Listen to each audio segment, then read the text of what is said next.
Hey, hey, hey. Let me get B the link. And I guess Samantha. Let's see. Hey, hey, hey. Uh-oh, let me mute this.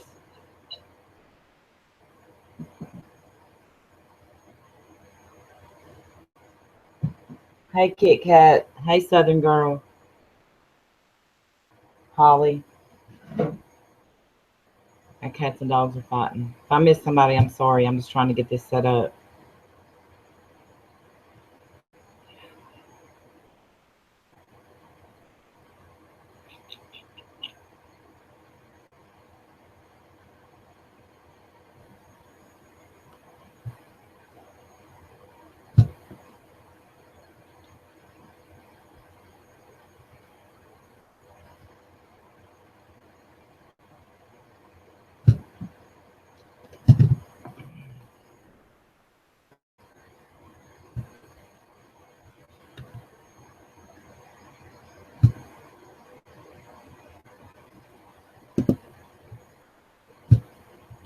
Okay, sent to B.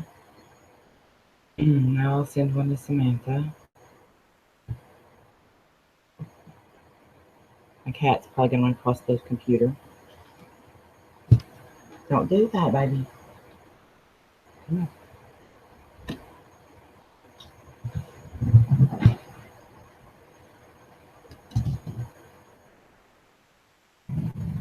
Let's see.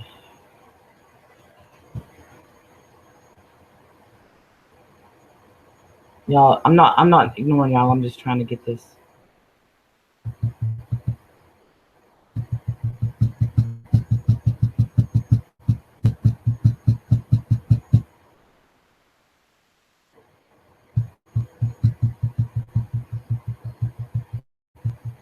I think my phone's ringing. There's Samantha.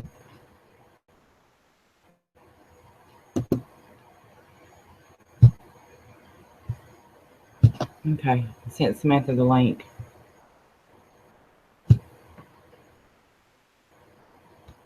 Get this back up. I'm definitely gonna have to check my phone to see who is calling me though.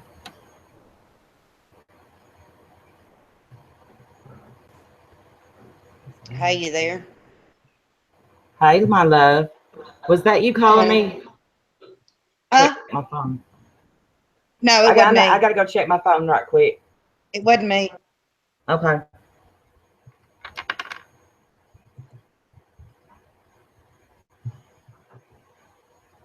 Y'all, so I can see it.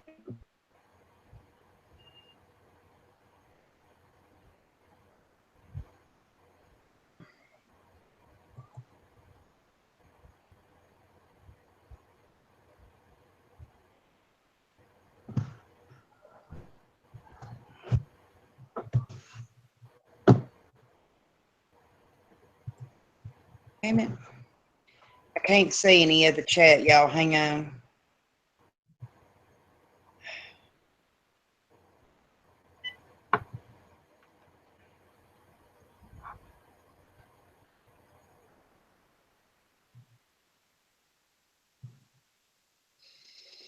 Pros. Apparently wasn't they didn't answer back. Okay, let's see. Attention to me, Bruce says. B, look at me. I can't. I'm pulling up the chat out. I have no earthly idea what anybody wears.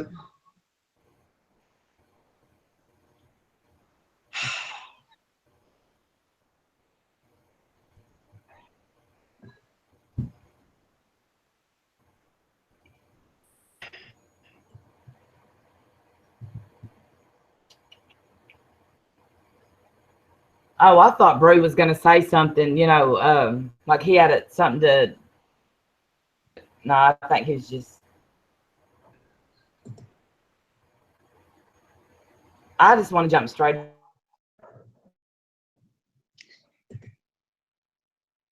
into it. Go ahead. Just watched I just watched the stream, and you know, she can pop in at any second because I did send her the link.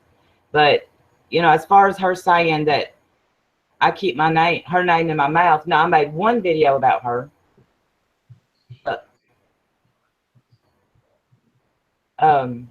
She private messaged me about that video. We spoke decently, you know, to each other. She asked me to. She gave me her side. I went to each and every comment on my video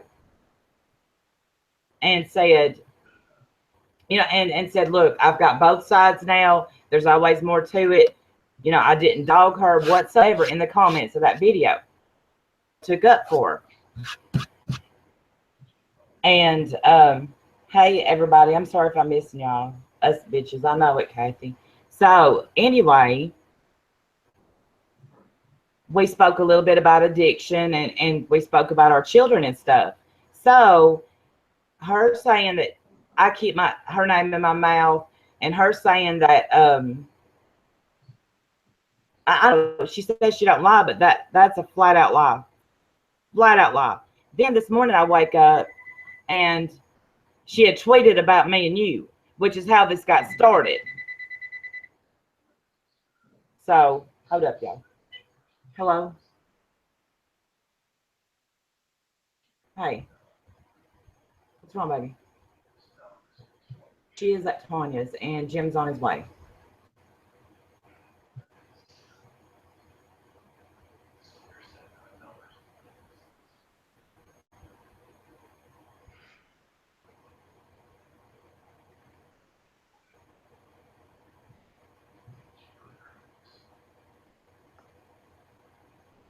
Call Jim's cell phone right quick, sweet. You're welcome, Master. I'm sorry. I don't know what I missed. That was Timber's boyfriend.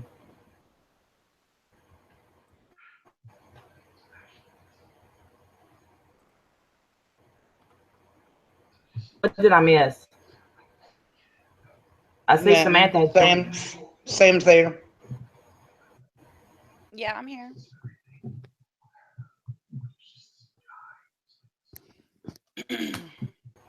Anyway, I was watching the video of Sam that Sam made today, and Sam, you was you know, you say you don't know who I am. Me and you messages back and forth.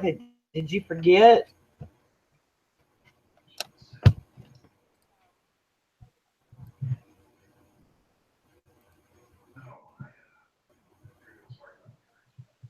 No, I didn't forget. I remember you.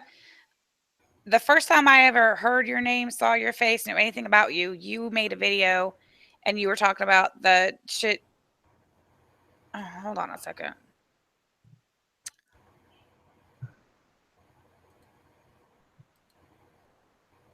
Okay. I had to close the window. So the first time I ever like heard your name, saw your face, knew anything about you, you made a video talking about had to been back in the beginning of July, which was well over a month ago, because I think it was the 4th of July week, because I seem to remember like being at the fair or something. And that's the first time I ever heard about you. You made some video and my name was in it because of the whole me and Yaba thing. And of course, you were a fan of Yaba. You were on Team Yaba and you said your piece. And then I reached out to you on Twitter. And yeah, I spent quite a bit of time DMing you and telling you like the actual story, what was going on.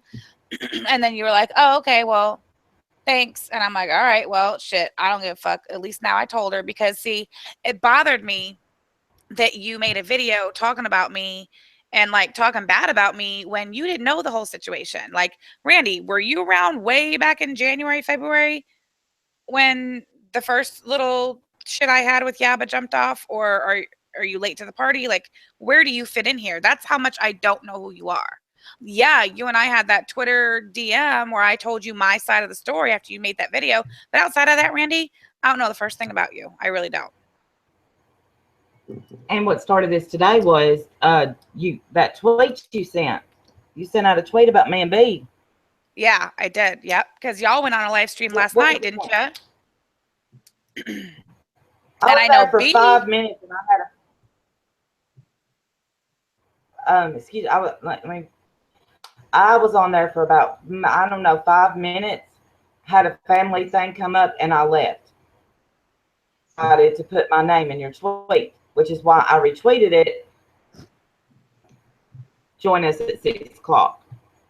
Okay, well, Randy, I mean, I guess I'm more than happy to break it down for you again. If there's any confusion as to why I put your name in that tweet, that's because, as I said, maybe you didn't watch my peanut butter chocolate cake with Kool-Aid, or maybe you didn't pay attention. I'm not sure. But the reason why I included your name in that is because this all goes back to Mandy all of a sudden breaking bad. So me and Mandy are tight for almost a year. I mean, I promise you we were tighter than Ron and Katie ever hoped to be. We were tighter than Katie and Yaba. We were tighter than Randy and B. I promise you that. And literally all of a sudden, out of the blue, over something that she already knew about that had taken place a month prior, that was hashtag not bothered, couldn't care less piece of information at the time that it happened. All of a sudden, when that got brought up again a month later by Katie and Nikki and Yaba, and I know Yaba was behind the scenes because she was posting the same text that Nikki gave to Katie that Katie approached me with about Mandy. Those are the exact same screenshots of my text that Yaba posted on her Twitter and then deleted. So anyway, here's how you get brought into it, Randy. Like I said, all of a sudden, me and Mandy, close as hell for almost a year, something gets brought up, old ass news gets brought up again a month after it happened, a month after she knew about it originally, but it gets brought to me privately by fucking Anna Nicole over there, Katie. So I contacted someone who I thought was my friend, and I was like, hey, Katie's coming to me about the moneymaker thing. Like, how do you want to play this? Are you going to own it? Or are you, are we going to play it off? It's your call. What do you want to do? And I think everybody here who's listening to this and knows anything about me knows that I would have been like, bitch, own that shit. Yep, I did it, because if you recall, a month ago when it actually happened, we already told Nikki and some other people that I was a moneymaker, and I'm the one that dropped the fucking traffic ticket information. Like, I can't believe that's all still fucking goes back to fucking Corey, fucking whack-a-mole. Like, somebody needs to whack her fucking ass and be done with her already. But anyway, so Mandy all of a sudden decides to break bad because she felt that she was about to be publicly outed as having been moneymaker 2 fucking months ago when Yaba was baby dogs. And that freaked her out. And I don't know if it freaked her out because she was about to get outed publicly, whereas previously it was kept private. But she freaked out because it was about to come out from Katie and Nikki and Yaba. And that's what the fuck freaked her out. So instead of saying, fuck yeah, just own it, hashtag not bothered like I was when it happened, and instead of saying, oh no, fuck, let's try to play it off, no, she freaked the fuck out, blocked me all over the place, wouldn't talk to me. I'm pretty sure she talked to Randy during that time. I could be wrong. What? Yeah, that's something else in your peanut butter and jelly video, that you had a message from me, and it said, I was talking shit about you with Mandy. She messaged me and said something about, I'm done with it. It's been erased. My part hasn't, but that part has. Done with Samantha or something like that. And I absolutely did not respond at all. So how did you get as me talking shit about you in a DM? Hold on a second. Here it is. Hold on. Whose channel is this on? I'm trying to help somebody find it. Mine. Yours? Randy's? Okay. Yeah. We're not subscribed, so you have to bear with us for just a moment. Can we just hold back with subscribe? I mean, you don't have to be. Very disrespectful to call. Who did I? Hold on. Who did I just call a name? You've been calling Katie. Oh, honey. Katie and Yaba, and it's rude. Okay, well, no, the answer to your question is no. I'm going to call him whatever the fuck I want to call him. As long as I keep getting woke up in the middle of the fucking night while I'm trying to get some sleep in between nighttime feedings for my infant granddaughter with phone calls and texts of people telling me, hey, guess who's got your name in their mouth tonight, Samantha? Guess what they're telling off tonight, Samantha? You know it's not true. I know it's not true. Are you going to go in there and straighten that shit out? Until y'all stop talking about me and stop bringing this shit to my living room or to my bedroom, You know, no. Hold on. I'm gonna call y'all whatever the fuck Then, I want to call you. There's my answer. Yep, I'm a bitch. You And can. Let me tell you, I'm a bitch too. I just don't show it a lot. Okay, and okay, my mouth. that's your choice. Never have. I made one video about you. Me and you, we went through this whole DM things. I was nice. I went on my video, told everybody there was two sides to every story. I listened to yours. You were both in the wrong. That wasn't good enough for you, was it, Samantha? No, you wanted to talk You shit know what? all day. I can't tell you if it was good enough for me or not because I didn't watch the second video because I don't watch your channel. I don't subscribe to you. I didn't make a second video. You just said you did. Wait, I thought you said that after you and I had that DM conversation that you addressed it again and said maybe Samantha was misunderstood. Did I hear that wrong? No, I said I went on each and every on that video. Every comment. Oh, okay. So you went to each and every comment in that video and said what? That there's two sides of every story. Okay. So who said that wasn't good enough for me, Randy?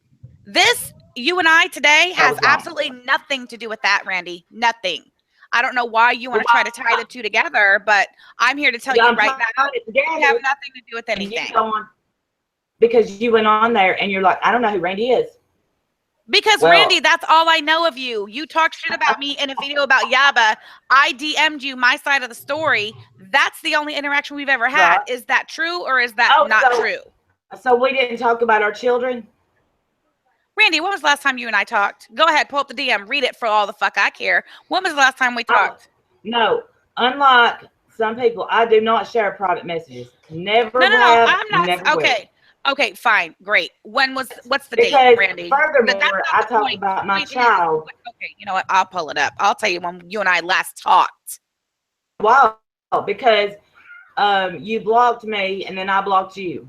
Yeah, well, still, how long has it been since you and I talked, Randy? Even though I'm so irrelevant in your life, you felt the need to block me.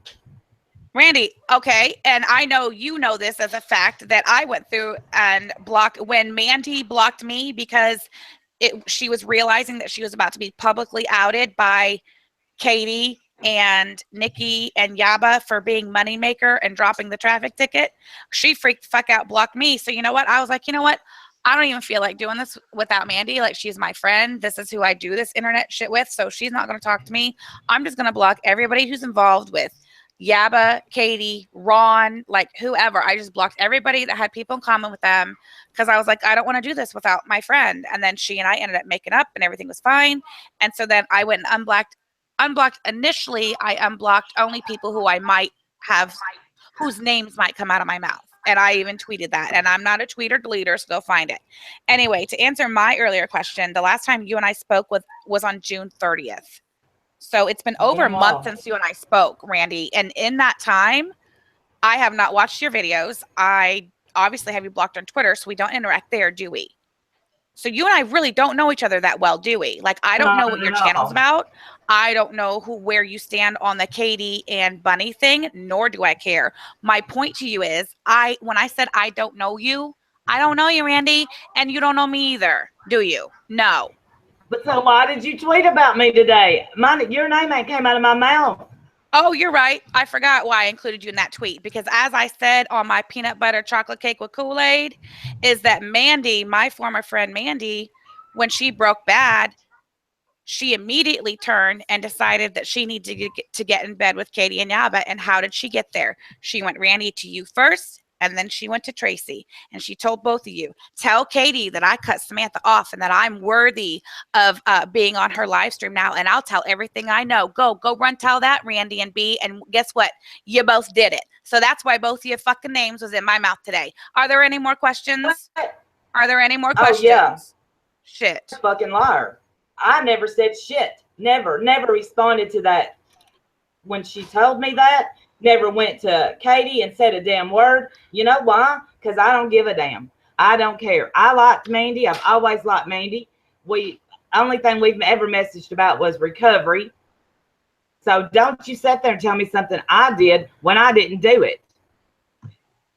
Okay, so Because I didn't run my mouth to nobody. Said I did it. I give the fuck up. Go ahead.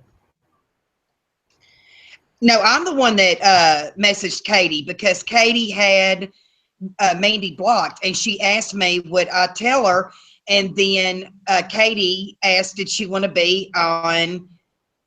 Of course she did. Of course she did. So, okay. And that's what happened yesterday morning when I got the notification on my iPhone while I was taking a shit that I was getting a message from B.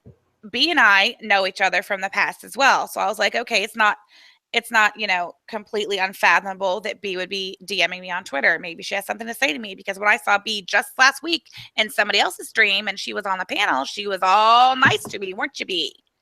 Super sweet. In fact, I think she's even like, yeah, me and Sam's friends. And then because I'm a fake bitch, remember? Oh, I'm sorry. What's your outburst about? What was the outburst? Did that trigger you? Fake bitch. Continue on, sister. Continue on. I'm just curious. Did fake bitch trigger you? I mean, wow. So anyway, so yeah. Called it. So when I got the notification and I clicked on it, it took me directly into the message. And I very quickly realized that it was an actual real-time message between B and Mandy, because Mandy's Twitter was still signed into my phone. I'm not going to go into all that because I already went through all that today. I spent a lot of time on it when we were eating peanut butter chocolate cake with Kool-Aid. So suffice it to say, I made myself known and let them both know that, bitch, yeah, I'm here. She's still signed into my phone. I got the notification. I read what both y'all asses just said, including B, which I'm sorry, but I just think that's really tasteless. The fact that you would, extend an olive branch a couple months ago and say, here, take this as a peace offering. I know these items would be really sentimental for you. Since that's what we use to memorialize our family member who passed away. And I thought that was very sweet. And I really had no reason to believe B since then that we were anything but friends. So imagine my shock when I think I'm getting a DM from you. I click on it, it opens, and the first thing I see is that it's Mandy and you, and you're both talking shit about me. How would you feel? Radio silence. That's what I thought. Oh, is it my turn? Oh, yeah. I asked a question. You didn't recognize it? Smart ass. No, bitch, I didn't. But this is my thing. When you showed your fun ass on Katie's live stream, that's when I started backing away. Like, I sent you that stuff because that's the kind of person I am. I'm nice, and I don't like to have these fights between everybody. You have brought every bit of this on your fucking self. Oh, really? How? And you don't see that. You will never see that. You are a right fighter. You don't give two shits what anybody else says. No, please. I'm asking you to explain to me how I bring it on myself. Go ahead.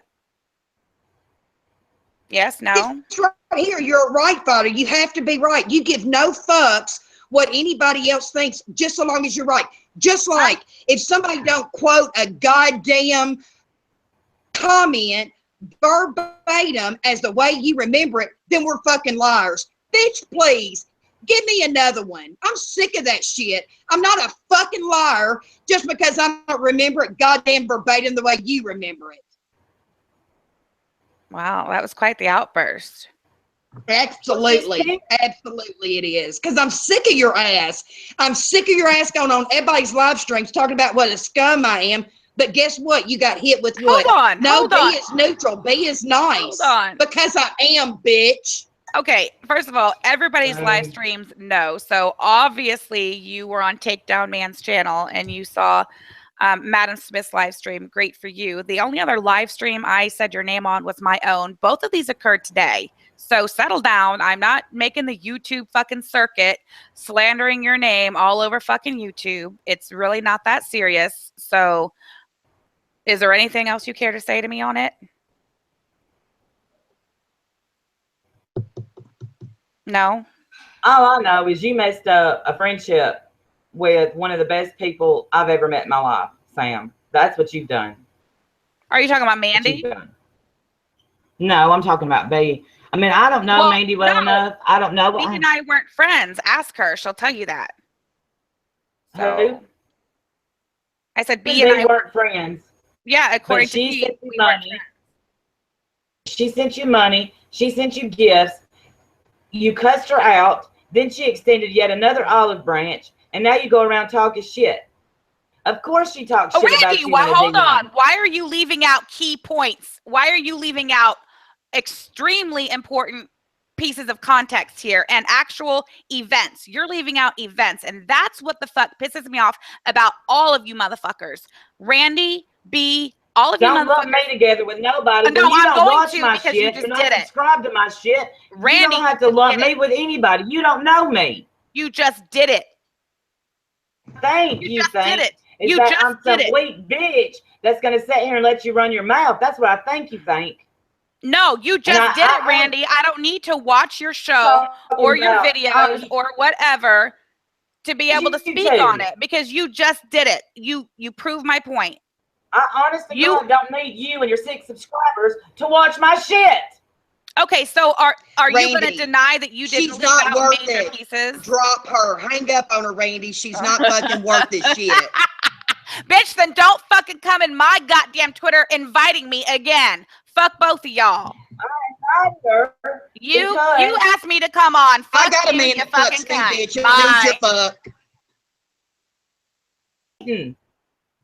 Psycho. Wait a minute. Huh? Oh. Yeah, she hung up. She said, fuck us, bitch. I said, I got a man that fucks me. I don't need your fuck. I'm not going to argue with her because it is silly. It is stupid. If she wants to call me fake, then call me fake. But because I really seriously am scared of her and her actions and her antics, I owned it. I am. Don't come at me. Hey, fuck it. And this is the thing is, and that's why I was trying to protect you because I'm not scared of that bitch. Scared. Roll the fuck up, Samantha. Damn, you pissed me off. Well, and I hate that I even admitted that shit. Damn, I get pissed at myself when I do shit like that. But it's, damn. But sometimes enough's enough. Nobody likes her. And she's like, I don't watch your shit. I'm not sub to you. Then how does she know me and you live stream? Because we're always on your channel. Surely is. And we talk, and supposedly to her, we talk about the same thing every day. Always. And she is the reason why I will never give to GoFundMe again. And that's sad to say. Sad. And I hate that I feel that way. I just hate it. Thank you, One Win. It sucks. Thank you, everybody. Man, fuck her. And I hate to talk filthy, and I'm sorry, y'all. But, you know, people bring out... GD word twice. What? I said, I know. I said the GD word twice, I think. I'm not... She says it every other word. She can't say something. And like I said, she still got the link. She could come the hell back in. But today...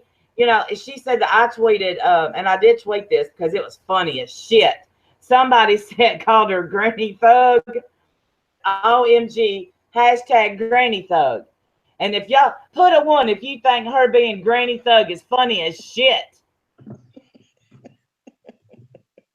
And then she said, we roll up. We roll up. A fucking grandma that rolls up. Well, roll the fuck up. Oh, that's funny. Talking shit all the time, and then got some kid in the background co-signing her bullshit. She needs to get in the 12-step program. She really needs to get a grip on herself. Okay. Well, and like Mandy, me and Mandy were talking this morning. Sober from drugs, it's a whole nother thing to be in recovery. And that's why it was so important for Mandy to make amends to Yava and Katie, because she knows she wronged them. she knew she played a huge part into something that today she does not agree to.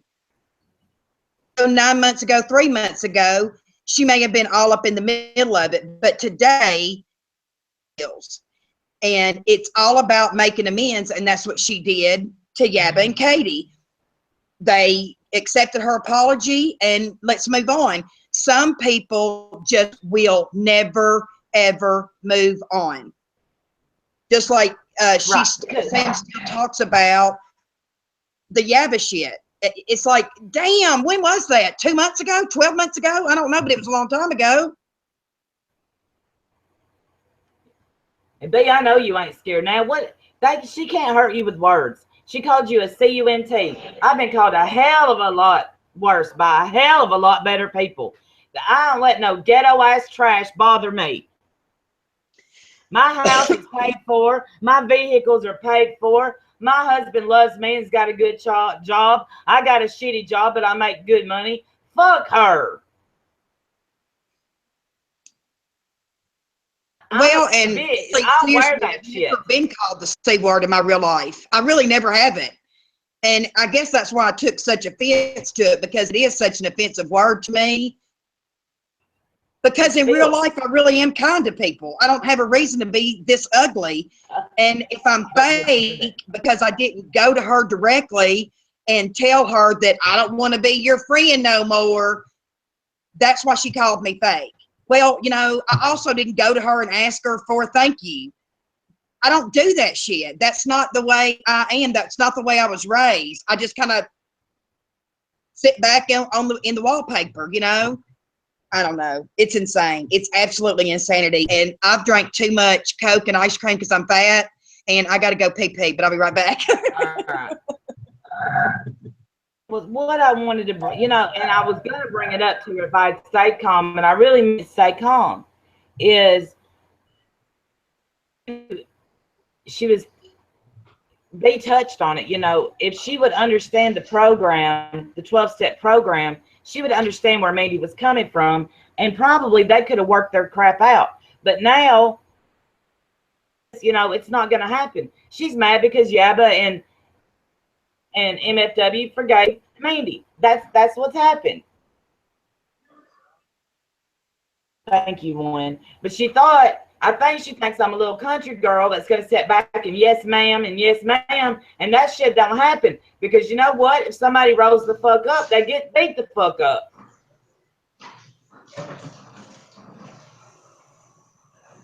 But fuck her coming up in here running her fucking mouth.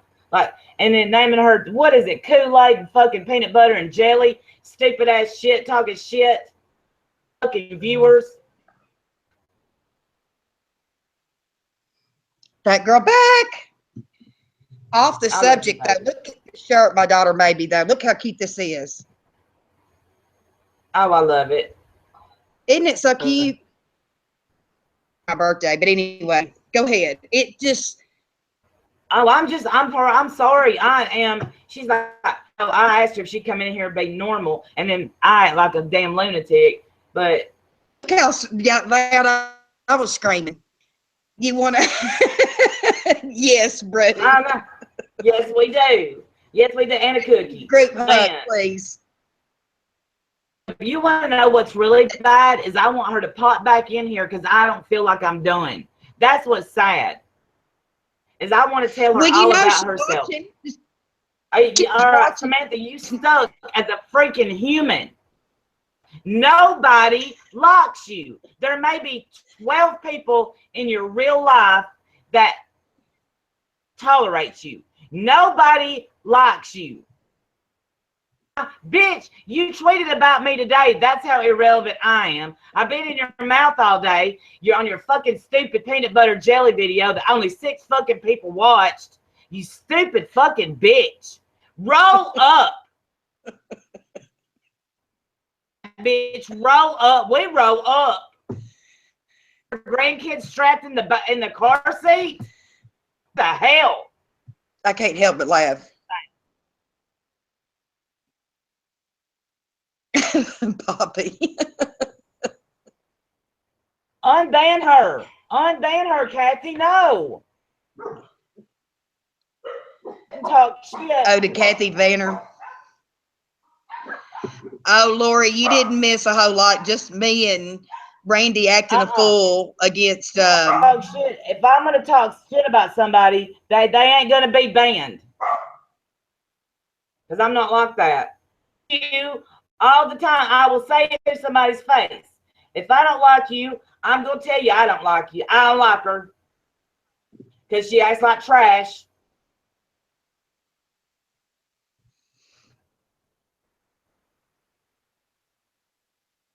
Pop the fuck back in if that's what you want to do.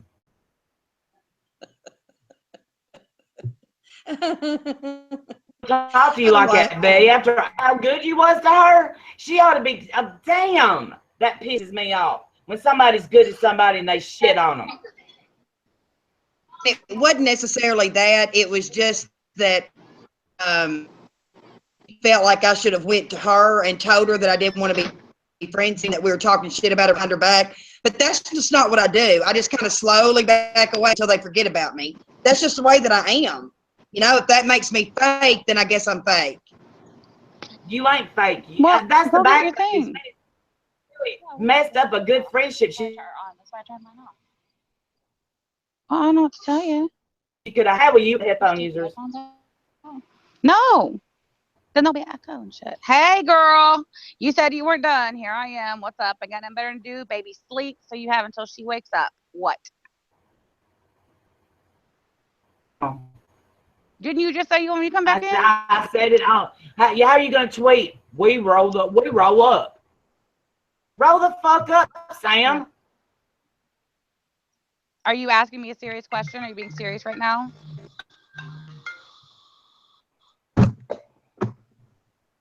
You're the one that said it. Okay. Who did I say that to? You? I don't know. You was just tweeting random shit. I don't know. Oh.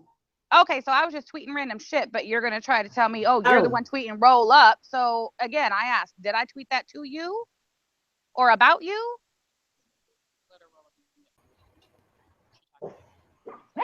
Hello? Hush. Oh, a big talking motherfucker keyboard warrior. I can't stand that shit.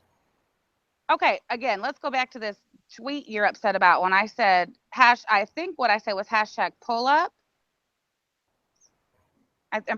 Yep. I mean, of course I'm on my damn phone now, so I can't just pull it up and read it. I can. Because please do. Be my guest. Shit, do my dirty work, bitch. I can't fucking help myself. I'm a bitch, but I own being a bitch. But you know what? I'm only a bitch to people that act stupid, that act like a bitch, that act two-faced. Nobody fucking likes you. What does that feel like? Let's do an interview. Samantha, what the hell does it feel like to have nobody like your ass?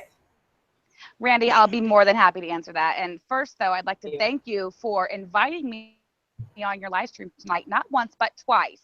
Everybody here heard you ask me to come back in. You said you weren't done. Now, I heard you the first time you were talking about how nobody likes me and how does that feel and shit. Hold on, here it is. I'm sorry to interrupt. It says 2-hour drive in my new whip on a sunny Saturday. Bitch, we roll deep. Fat ass can't even waddle to the corner. I know you're probably talking about MFW. In your new whip, you're a grandma and you're like, in my new whip. In my new whip. Mm-hmm. She has said new fucking whip. Okay, so first of dead. I'm dead. Okay, well, rest in peace. Is it my turn to respond now? Rest in peace. Can I respond now that you're dead? Oh yeah, it's your turn in your whip. Is it my turn? Yeah. Okay, so first of all, you're the one who's reckoning I'm talking about MFW. I don't believe I made any reference to MFW or anybody else. So that's on you, girl. I mean, that's your assumption, not mine. So what you pull from the assumptions you're making, that's on you. And yes, I said my new whip. I am hard ass like a minivan. Look, I am sorry, I'm reading comments. Oh, okay, well, I can't see the chat, and I really don't care. Anyway, I mean, make fun of me all you want. Yes, I'm a grandmother. I'm a 40-year-old grandmother. I have teenage children. I have children in their 20s. I have 2 grandchildren, a 2.5-year-old little girl named Scarlett, who's absolutely adorable. My 6.5-month-old granddaughter, Celeste, who, if you follow me on Twitter, which it sounds like you do, Randy, you'll come to know very well. I think you'll enjoy the photos and stories that I share. And yeah, I talk like that. I say grandma's new whip. You want to know why I talk like that? Because it's funny. It has comedic value. I don't have to call somebody on my live stream and belittle them and berate them and insult them and tell them nobody likes them and how does that feel and, you know, yell and No, scream. you go in people's chats and berate them, belittle No, them, I don't. and try to make them Who? feel lesser than. Yes, Who? you do. Who? Yes, Tell me you who. do. Tell me who. Tell me who. B, Katie? And what Yabba, has Katie. and what have all of those women done? No, them in live stream. What In have they said about comments, me? they say it to you. You're right. And Yabba means Keyboard warrior. okay. So what's the problem? So Katie, Yabba, etc. talk shit about me all damn day long. I'm not the one making videos talking about them. I don't go start shit. I only show up when I'm told my name was in a video or a live stream and then I respond. Is that the truth or not? Am I the one sitting here instigating shit? Am I? I've seen you show up in a few live streams where you weren't being talked about. Oh, really? Whose? And what was the subject? Yeah. Okay, whose? And what was the subject? Because Randy, you're full of shit. I'm not full of shit. Nope. Here's the thing. I always tell the truth. That way I don't get my shit mixed up. Well, you just can't like today offer when you an said, example, can just you? like today when you said me and Mandy was talking shit about you, which was a flat out lie. That's a lie. You're a liar. Okay, Randy. Anyway. I'm going to own your lie. What? I stand by. Look, Randy, had I opened that DM from you that I thought was for me, but it was really for Mandy. It wasn't from me. It was from Mandy to me, but go ahead. No, I got a notification. I don't get notifications when Mandy's account sends messages. I don't get a notification for that on my phone because I'm signed into that account. I only get notifications when you respond. So I got a notification that you responded to Mandy. I didn't know it was Mandy. I just got the notification on my home screen. So I clicked on it. And when I clicked on it, if you guys had been talking about, let's say, recovery, or had you been talking about eyeshadow palettes, I promise you it would not have grabbed my attention and I would have had no reason to go to Mandy and say, hey, Mandy, I thought we were friends. Are we really friends? No, what y'all were talking about in there was her saying, hey, between you and me, I've completely cut Samantha off. And then Randy saying, yeah, well, I never liked her anyway. And blah, you're blah, a blah, liar. blah. You're okay, a well, damn liar. You're a liar. Throw up the screenshots, you lying bitch. Throw up the screenshots, you lying bitch. I never responded to her. See, right now, you white trash freaking fucking liar. And now I'm white trash? When did I become You're white a damn trash? liar. Yeah, you're trash. Rat, bitch. Yeah, which is trash. Clearly, you don't know me. Is that door down there open? You know? It is? Okay. Okay, hold on. I have to go to my computer because I stepped outside on this lovely, Go beautiful get your computer Indiana. where I said shit about you. Saturday Throw up where I evening. said shit about you. You Sure, freaking liar. What is that? Oh you my don't God. scare me at all. Not at all. Roll up. You hear her? Could you settle? Get like, you're the one Randy, hollering you and shit. stupid trash liar. Make a freaking hour video with lies. Call it peanut butter and jelly, you fucking dummy. But I'm the one who arrives to these things and behaves in an immature, out of control manner. You do. I'm pissed. Oh, you're pissed. So it's okay if you're pissed. So it's okay if you're pissed. Yeah. Yep. Oh, okay, but not if I'm pissed. I got it now. I get it. Thanks for clarifying that. Well, you're a liar. Oh. When you tell a lie on me, I'm gonna get pissed. You're a damn liar. Okay. I didn't respond to that shit. Okay, well. And furthermore, erased where she even said that shit about you because I couldn't find it today. I can assure you I'm not erasing shit. Just a moment. You're a damn liar. Okay. Well, hold on a second because I'm on my phone right now. So let me get on the stream from my desktop so I can access my screenshots. You say I didn't say anything? Bye-bye, bitch.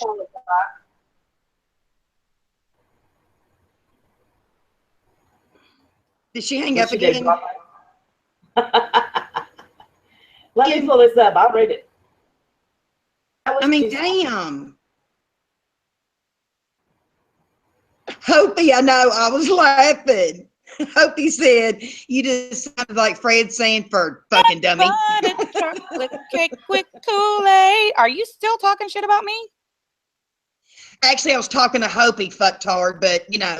Oh, hey, you're not that relevant in my life. Okay, so the name calling is okay as long as it's y'all doing it. Gotcha. I just want to make sure I'm keeping up with the rules here, the rules and regulations. That's all.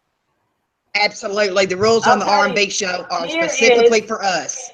Okay, got it. Thank you. Okay, I'm sorry. Here's the DM. I thought I was pulling it up. What happened? Here's the DMs, everybody.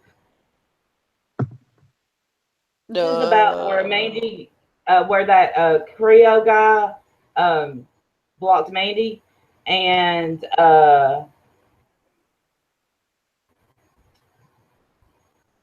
I'm completely confused, and I don't know who banned you or why. I do dislike Sam, but love you.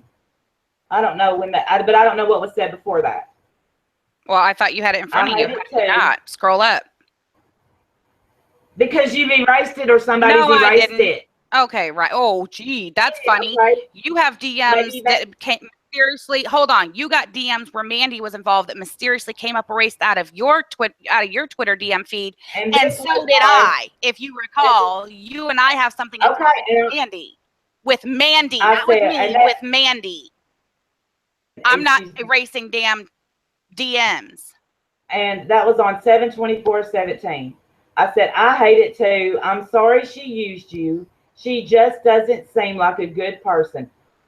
I apologize. I guess I did talk shit. I don't remember. Didn't remember. Oh, hold on. Are you going to apologize for all that shit you just talked between then and right now? You going to apologize for that too? Or just with that one apology, that's good? Because if I seem to recall, I was a white trash cunt bitch. Hold on. What else was I? I call you the C word, but you are a white trash bitch. Oh, okay. So still, even though I proved that I wasn't lying, that I told the truth, and that you were talking shit about me. Go ahead, please continue. Okay, so I said, and then something else was said, and I said, laugh my ass off. No, I missed it. She was on fire today. Pretty sure that was about Trisha. Several comments that you didn't see after Yabba said, block that CUNT. I think your mod blocked me on Yabba's command, LOL. Again, back to Creole. Hold on. Said, Thank you. Hold on 1 second. Hopey Dopey says, here we go with semantics again. Well, Hopey Dopey, if semantics were important, we wouldn't have semantics. But you know what? Semantics to refer to with your big word in all caps. Thanks, Hopey Dopey, for your contribution. Go ahead, Randy. Well, that was all. The rest of it was about her being blocked and her making vlogs about recovery and somebody being a sister in recovery. Right. That was it. But she defended you to me. When? Oh, what, you want me to keep reading? No, I don't give a shit. When did I proved that I was not lying and that you were full of shit and you apologized. I guess we can move on now, right, Randy? Oh, I'm not full of shit, bitch. You are. But didn't you just sit at home when I was out on my porch? I own my shit. When I make a mistake, I didn't remember you. But no, you're a bad person. I told the truth. You're a bad person. What part of you do you think is a good human? What do you contribute to community? What do you contribute to this world? Besides your hood rat bullshit. What do you contribute? So, Randy, what makes you think I don't contribute anything? Do you follow me that closely that you're sure that you know my every move throughout the day and that you know that I'm not contributing anything to society? Do you know that? Do you know that I have do you know that I have a 17-year-old daughter who is in high honors, who last summer did an internship with an attorney because she's on her way to law school? Both of my daughters took summer school this summer voluntarily to earn extra credits, aced all 4 classes that they took. My 15, almost 16-year-old daughter is almost a sophomore in high school. Last year, her freshman year, she aced all of her classes, is scoring at the top of her class.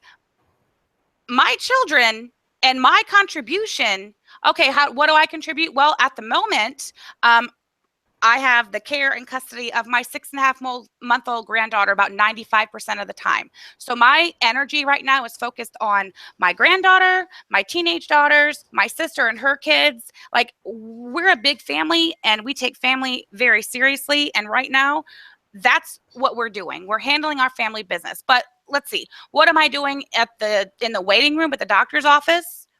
Yeah, I'm looking at Twitter and YouTube if my name's in somebody's motherfucking mouth. And Randy, I like to thank you for pointing out that I'm on Twitter a whole lot. I am. Have you scrolled through my Twitter past just the bullshit that came during a maybe 2.5 hour block this morning? Did you happen to scroll past that? I only unblocked you yesterday.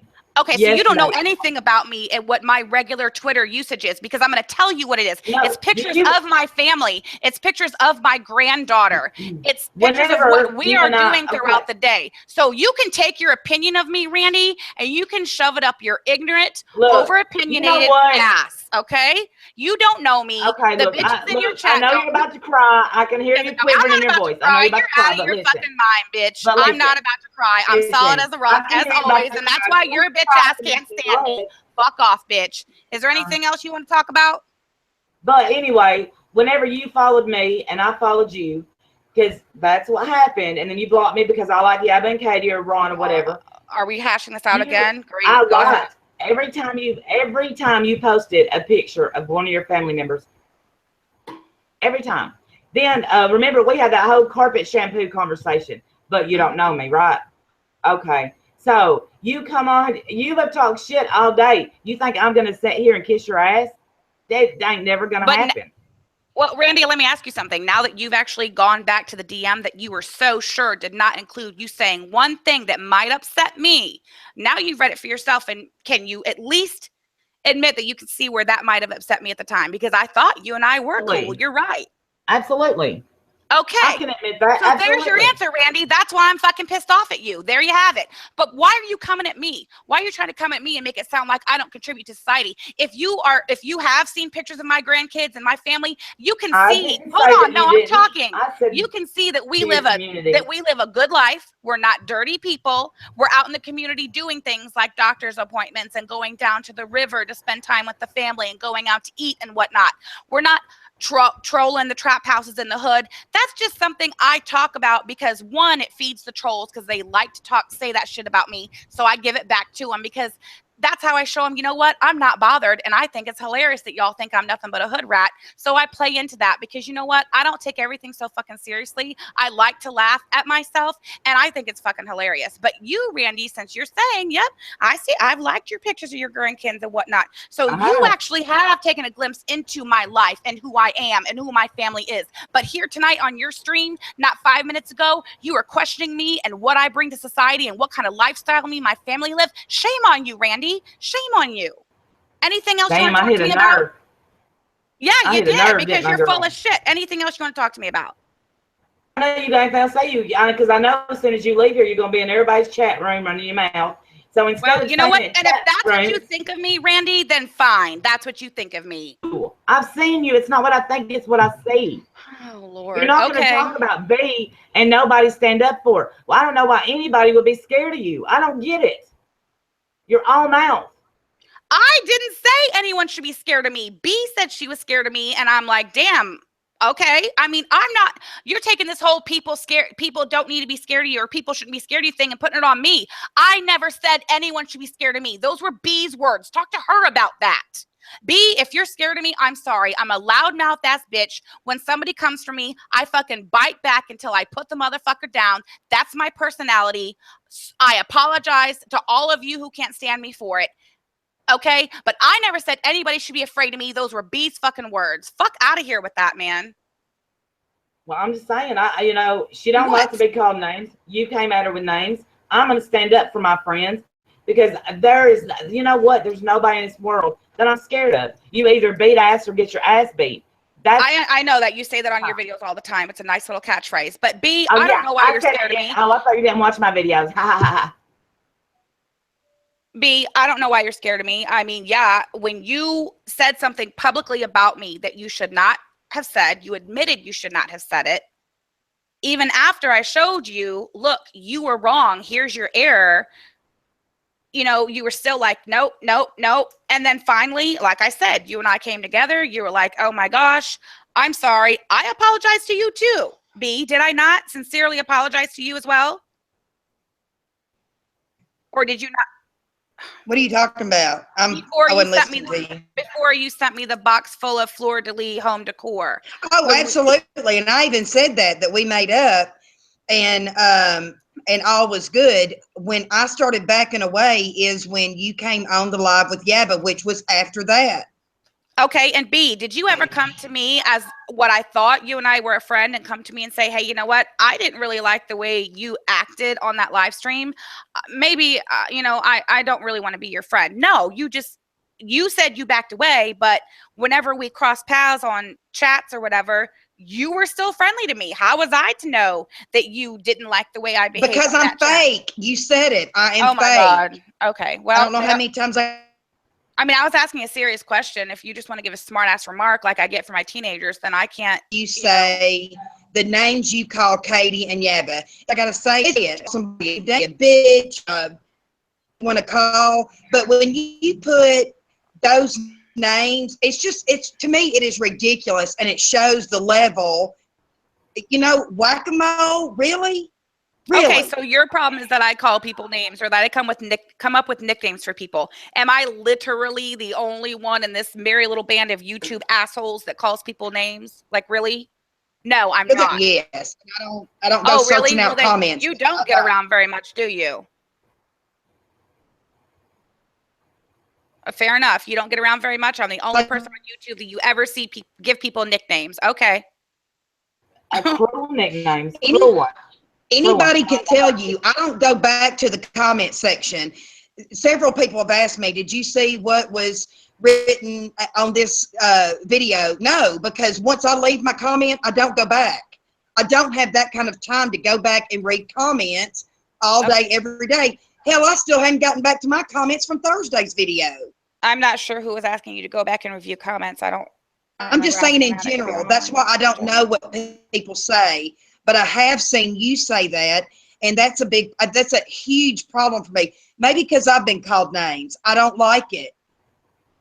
Okay. So you don't like me because I assign people nicknames and call them names or whatever. So that answers that. And that's why instead of just saying, hey, Sam, you know what? I don't like that you call people names and I don't want to be friends with someone who calls people names. No, you just continued on anytime we crossed paths acting like everything was the same. Did you or did you not?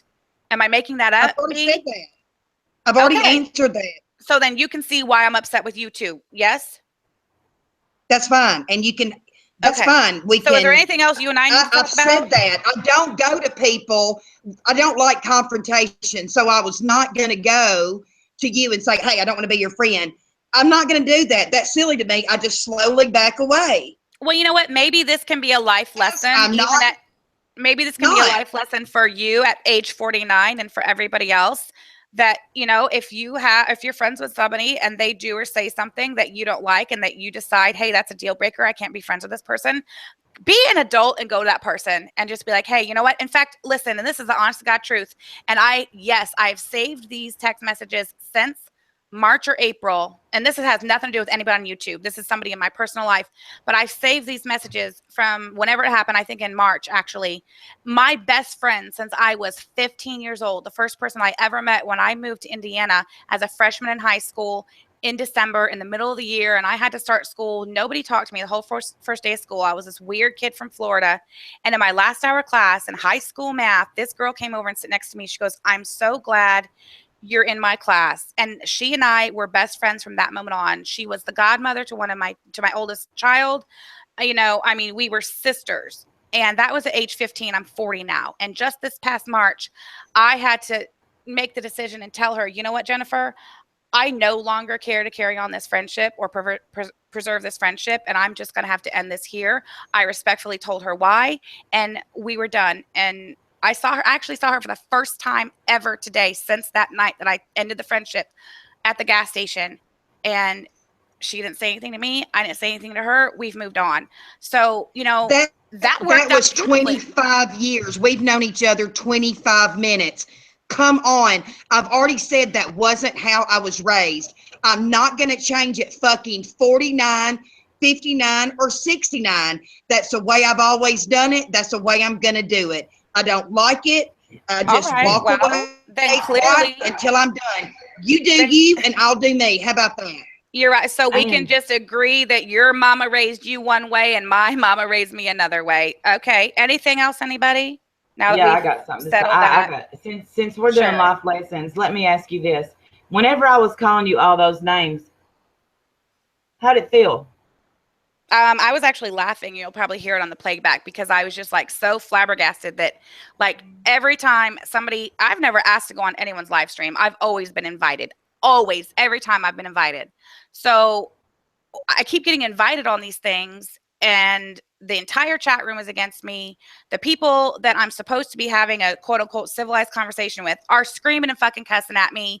Yet when it's all said and done, everybody goes back to their little corners and talks about how Samantha's so fucking crazy and she can't even act right. She can't even talk right. And oh my God, can you believe that hard bitch? That Sarah Smiles loves makeup or some shit every fucking time. It don't matter where we are. We could be on a fucking cross-stitch YouTube video.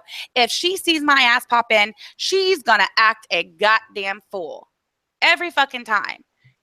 Yet here I am, and you're just sitting here just barraging me and berating me with every fucking name in the book, and I'm just like, okay. I was mad, and so you think me calling you those names because I promise you, if you knew me, which you don't, proud of that tomorrow or probably tonight. But the thing is if you thought it was funny and that's your reaction to it, then you know, I can give you some life lessons. I mean, being the reason Go ahead, please. that you don't understand, and I hate to speak for anybody, the reason that you don't understand the things that Mandy did is because she's working the program, and I highly would, I for your own sake, please get in the program, because you know what? It taught me a lot about myself. I'm still learning about myself. It will teach you about yourself. And if you want to stay clean, get in a program. And that's why Mandy did what she did. I'll guarantee it. She's on working her steps. One of your steps is owning your bullshit. And we can't get people to co-sign our bullshit. I called you those names to let you see how it feels when you call everybody else. No, you didn't. Those kind of names. One reason. I mean, hell, I was pissed. I ain't gonna lie. I ain't no liar. But you know what? As long as we got that straight. If you're gonna sit there and say it felt good and you thought it was funny, then there's no way to teach you anything, because you sit there and you call people names all the time. And if you think they think it's funny, you're wrong. If you think me waking up to a tweet about you saying how boring B and I are, when you say you don't watch us, you don't know me. I didn't say you were boring. I didn't say you were boring. Said, I don't care. Are waiting for us to talk about the same shit. Hold on. I was just notified that fucking Anna Nicole in the chat over there is coming at me personally. Anna Nicole, honey, there's not a motherfucking thing you could ever say to me about my personal life from the moment I was born to this very moment that you will fucking strike a nerve with me on. So save your energy or keep going. I don't give a fuck. But yes, I see what the fuck's being said in the chat. Hashtag not bothered. Sorry, Randy. I didn't mean to interrupt you, but I want to make sure that that's being made perfectly clear. Oh, I'm sorry. I missed in the chat, y'all. I'm sorry. I'm not missing the chat. I'm just not bothered by it. I mean, I appreciate them putting so much effort. Because I have to read it on my phone. But all I'm saying is, I don't understand if you know, say you know that MFW doesn't like you or Katie doesn't like you, I go in their streams and just constantly call them names. It's to hurt people. That's why you do it. I don't get it. Wait, when was the last time I went into one of Anna Nicole's streams just to call her names? I mean, no. That's not at all what I go in there to do. Name is Katie or MFW. And first of all, let me just say, I think that being called Anna Nicole is quite a compliment. I love Anna Nicole. I'm sure she does too. I'm glad we all enjoy it. When she died, and if somebody called me Anna Nicole, I would thank them. That's a fact. Yeah, I mean, Hey, see this was the exactly. tweet. That's not a a dig. That's a compliment. She reminds me of Anna Nicole. That And boring, tired, whatever. It says sitting here waiting for B and Randy to have their stream talking the same tired shit. Wait, yep. no, I'm not. So obviously you have seen that we have streams together and you Yep. obviously think we're boring. So why are you tuning in? Okay, well let me decode that for you, B, since it got you tripped up in the middle there. I'm not dumb. I I'm know a that you were Mississippi both girl. on Katie's live stream last night. I know that Mandy was on there. And since both of you feel as if I personally attacked you for no reason or whatever reason, you felt the need to speak out on that, something that shouldn't have had anything to do with you, but Mandy made it have something to do with you. I mean, it's common sense that the two of you, when you go on your live stream together at some point this weekend, as y'all all do, I'm sure Katie's in the lineup, Ron's in the lineup, Yaba's probably in the lineup if she's not still appearing Man, on you're so Katie's dead shit. But ass wrong. anyway, What you think you know? Isn't do it the you not do truth? you not live stream regularly, Yeah. like in the evenings? Don't you typically go in the early evening and then Katie and then Ron? Isn't that how it usually goes, or am I just totally out of my mind? I Katie don't only think. has live streams maybe once or twice a week. Me and Randy started doing on my birthday, Okay, so are you saying that you which scheduled was tonight's? Monday. Okay, so did y'all schedule We tonight's? did not have scheduled tonight because Randy's been sick, and then all the shit popped off with you today, and she asked me, "Did we want to go live?" I said, "Fuck yeah." Yeah, I got Right. food So poisoning. exactly, that's what I was saying. I knew the two of you would contact each other and say, "Do you want to go live?" Y'all say, "Fuck yeah," and you That was do. your Because of your first stupid tweet of the tweet. day, Sam. Don't backpedal. I'm not backpedaling. I'm telling Yeah, you you what are. led me to type that tweet. The reason I typed that tweet is because I look, man, I typically can see the writing on the wall and where shit goes, and I'm not usually wrong. So This time, look, Slick.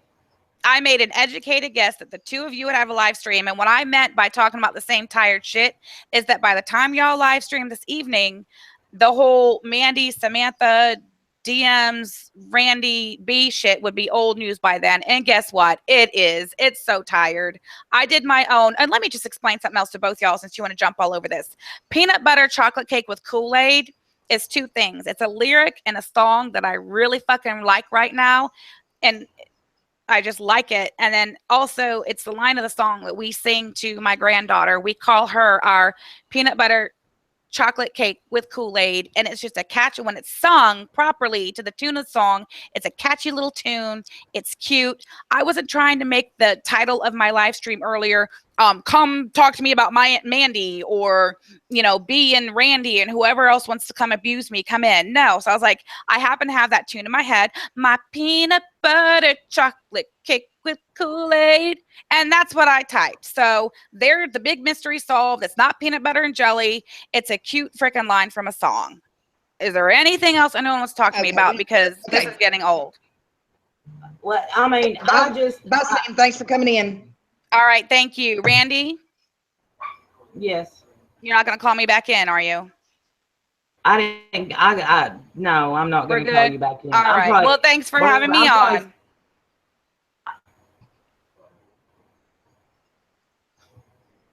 I got a scratch. My back hurts. It just, it's the same old thing, and it just gets old. Now we can laugh and move on, but there is a big difference about being sober and being in recovery. It's two totally different things, and unless you've worked the steps, been in the program, all that, I don't have any idea. And Mandy's doing what she needs to do to stay sober today. Me and Randy get it so well, and other people don't. You know what I'm saying? And it's no big deal. I mean, it's not that big of a deal. It's just what Mandy needs to do to stay sober today. The things that each by Katie won't go in. And this is another thing I want to talk about. This having to choose sides bullshit.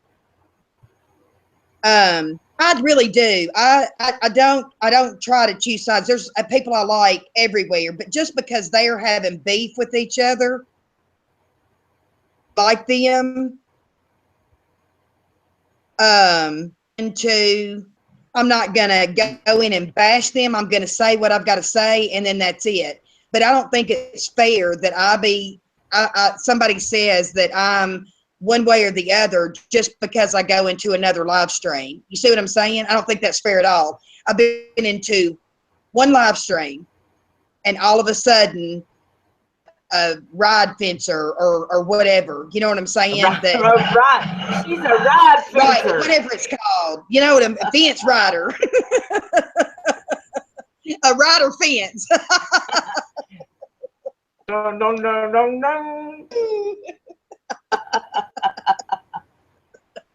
Lord, Billy better not come home. He'll get all excited. And you know, right. But here's the thing, and you know what set me off so bad is not anything that she's ever said about me. It's that she came at B. I swear to God. So and Randy knows I'm a chicken shit. Hush. And I I'm swear not. to y'all, a car cannot drive down the road without Duke having to comment about it. He has to discuss the car driving down the road. See,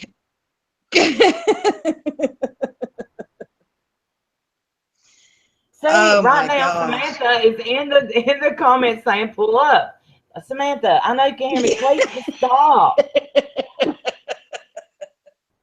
Pull up." Fucking dare anyone. I just wasn't raised like that, y'all. I'm sorry. I just couldn't. I just wasn't. You know, See, maybe I was raised. My nanny See, said, she said, you Go may ahead. get your ass whooped, but you better stand your ground. And so, that damn it, that's how I was raised. It was at home. But no, really though, that's the way I was raised. That if I ever got in any kind of fight like that, I was going to get it worse at home. I just always kept my mouth shut because I was always scared that I'd get my ass beat at home. You know what I mean? But really, that's the way my grandparents raised me: is you do not start it, you don't end it, you better not do anything. And if we get a call, it's going to be worse when you get home. So when I decide, now it's one thing if I've had a close relationship with somebody, but if I've had a close relationship with somebody, usually there's no reason to walk away, right? Unless, but when you're an acquaintance of mine and I start having a differing of opinion, I don't owe you anything to come to you and say, see you later. I don't want to be your acquaintance anymore. Because friend to me is totally different. It is different. So anyway, that's it. And the thing is I think, because one thing I've learned from MFW, and I can't believe, I'm a little bit older than her, is hurt people. And I know that I had planned on being calm and saying, I didn't say because I got stupid. I know that right now Samantha is hurt, and I know that's why she's acting this way. She wanted to be friends with Yaba. She wanted to be friends with Katie. She was friends with Mandy. And I mean, I don't think she ever really wanted to be my friend. I don't know. But we was cordial, but I don't think by me saying Samantha is a bad person, it's really me talking shit. That's nothing that I wouldn't say to her. We weren't friends. I didn't end a friendship. But I think she's hurt.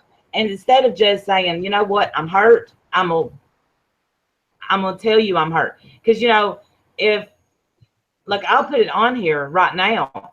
The fact that Charlie B is not speaking to me it hurt me. I'm hurt. Yeah. Right. I'm not gonna talk shit about her. I have nothing bad in this world to say about her, but I am hurt. So, right. And that's the thing. I'll let somebody know if they hurt me. I know when to leave somebody alone though. I'm not going to keep on saying, please tell me why you're mad at me. I'm just going to give up. That's what I do.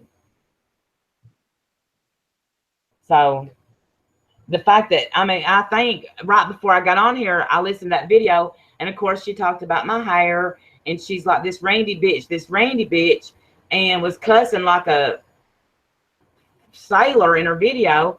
Of course I got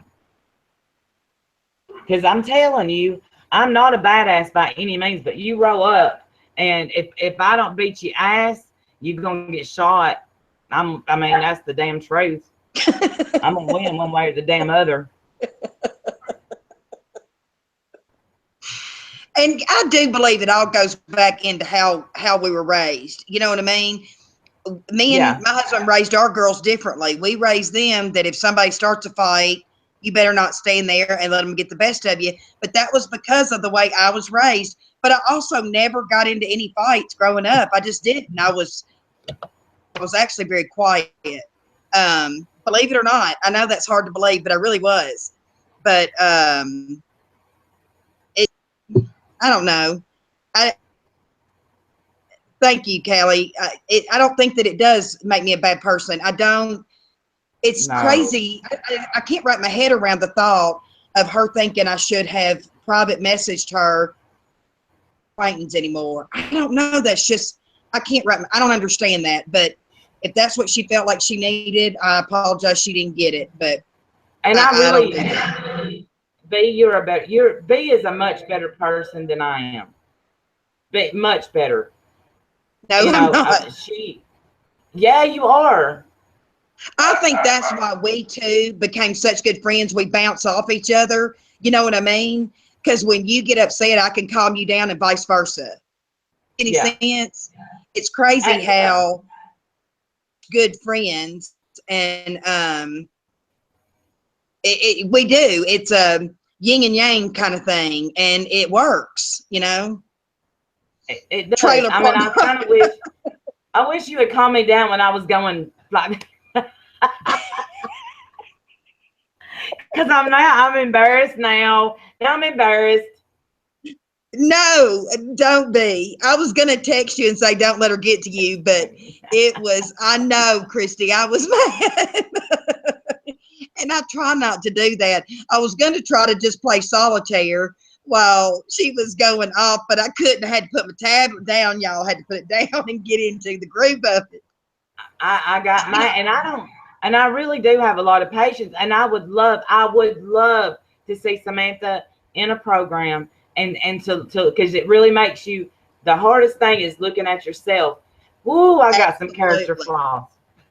And that's the thing about character defects. And I think what triggers me is when, thank you, try to pop Barbie, you're so precious. One of my character defects is, I guess fake may be the word, just because I don't like confrontation. And what's the word then for it? I don't like, what is the word for it? Like, you know, when I don't like confrontation, I don't know.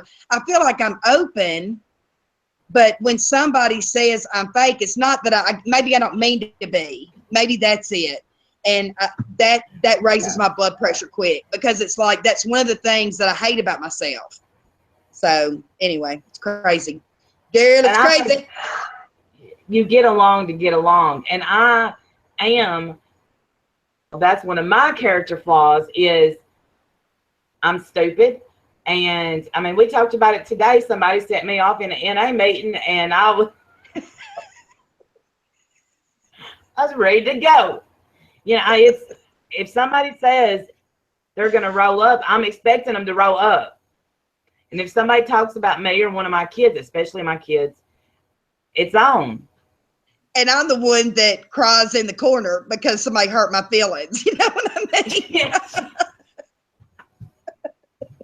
So I'm the crybaby. And Randy has to call me and say, get over it, babe. It's no It's the truth. Oh. I'm really not a badass. I'm not. I got to work on my temper. And somebody the other day said, I don't see how you're so patient. And I thought, oh man, if you only knew. Snap.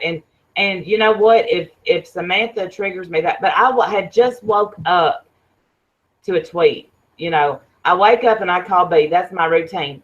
Even if my husband's home, I'm like, good morning, I got to call B. So we do start our mornings off every morning. And Billy called us the other morning. He said, I heard you giggling Gertie's in there on the phone. Thelma and Louise, absolutely.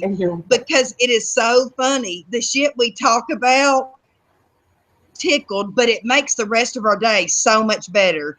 Yes.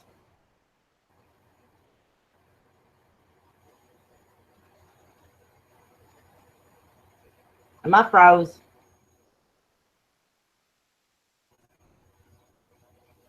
Oh, can y'all hear me? Because I think B froze. Hey, B, where's Randy? And when Randy's around and I'm not, they'll say, hey, Randy, where's B? It's, Randy and B, where they at? So funny to me. Like last night when you was going on Drama Live, they're like, get Randy up there. I'm like, I have absolutely no input in this. Why am I going? Yeah. But I was like, I got to go for my girl. And honestly, I think the only reason I was in there is to back up Mandy about the conversation in the Twitter, that she was stealing her Twitter, because it was crazy and scary to me, because I was like, damn, that is crazy. But as far as the Mama Kathy thing, I had to get to thinking. I only been in. I stayed up, after 10 p.m. 10 p.m. is my bedtime, y'all. I was only in that one chat comment section of Takedown Mainstream. That was the night Trisha or whatever was supposed to be on there. And anyway, but the other one, I guess, was the night before when Mama Kathy was on there. And I had watched it, but I'll just be honest. I don't listen to, usually I have a live stream playing else, mopping or dusting or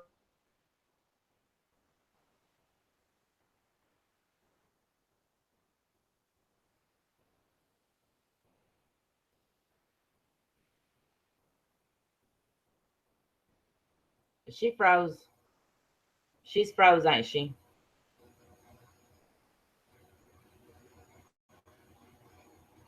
Sam needs a friend. Hey!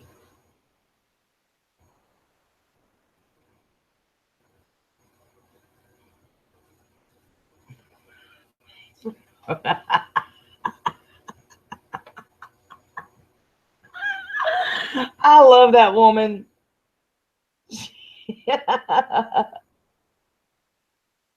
Well, and I say this while B's frozen trying to get unfroze, because she has Obama.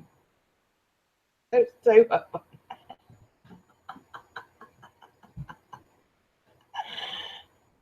Cracker Jack internet.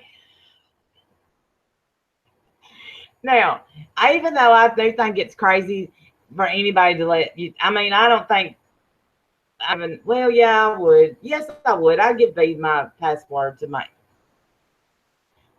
Twitter, but I can understand where feelings will be hurt if I open up a message and it's about me, and I'm gonna be mad. But I'm not gonna tweet about Randy because I don't know Randy. Thank you, Jamie. Bring me and Yabba. Yabba, you want in? There are two B's on the screen. B, come back.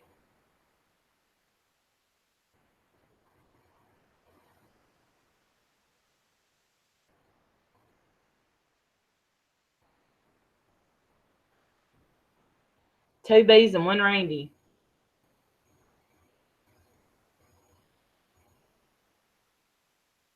Too loud. Strap them in the back of the minivan, Yabba. Throw B a rope. I don't know what to do. B just texted me and said my internet just went out. Oh, I hope it hurries up and comes back on.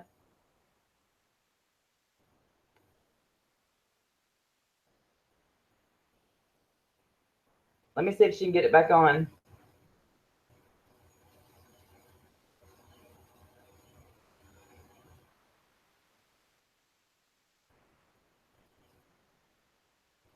Them bitches. That's right. Y'all can decide what.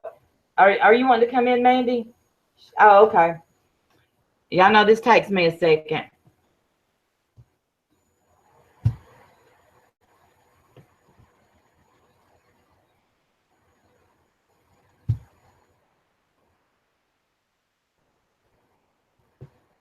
Let's see.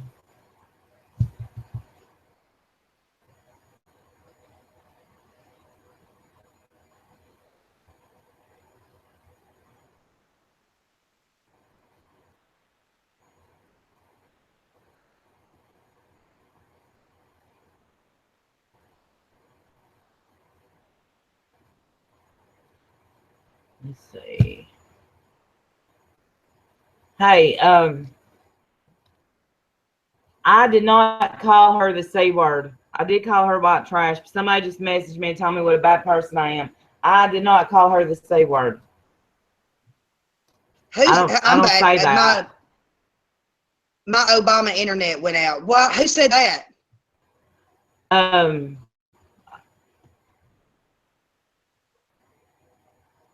Wait a minute, I'll read it to you.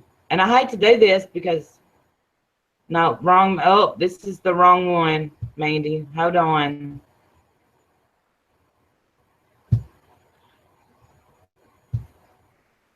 It is fixing to storm here, y'all. See, Y'all will probably hear it thunder in a minute. Melina, I know you're watching this, and look, yes, I came across bad today. I was not. I was caught in a lie, I guess, because I literally forgot that I even said anything. All I said was she's a bad human. I do not gang up on people, and I'm not a sad woman. You know what? Come under. You are the one that's using Tammy Slayton's picture. Now you're making me mad, and I've always tried to be nice to you. You know what? And I've heard that she's somebody else, and I hope. Ugh. Who? That Melina that hates you so much. I don't know what I've done to her. She don't like me, though. She has made a couple of nice comments, like about Arma, whatever, but nothing nice about me. But I don't care. You know, I just like them. I do care, obviously, or I wouldn't bring it up, but I try not to let it bother me. Well, I know, you know what? I have no idea who she is, but for some reason, whatever this Melina girl thinks of me matters to me. I don't know who she is, and but it does bother me. I know that I looked like trash tonight. I know I got mad. So I guess when somebody points it out, I get defensive. But I don't have an excuse. Yeah, but I don't remember you saying that. I thought you just said bitch. I didn't call her the C word. I've never called anybody that in my life. Right. I think you were saying that she was saying that. Yeah. So, and I don't know. And that's, I'm sure, a character defect. Somebody I don't even know, that I know that's probably not even her real name. But I do, for some reason, and care what she thinks about me.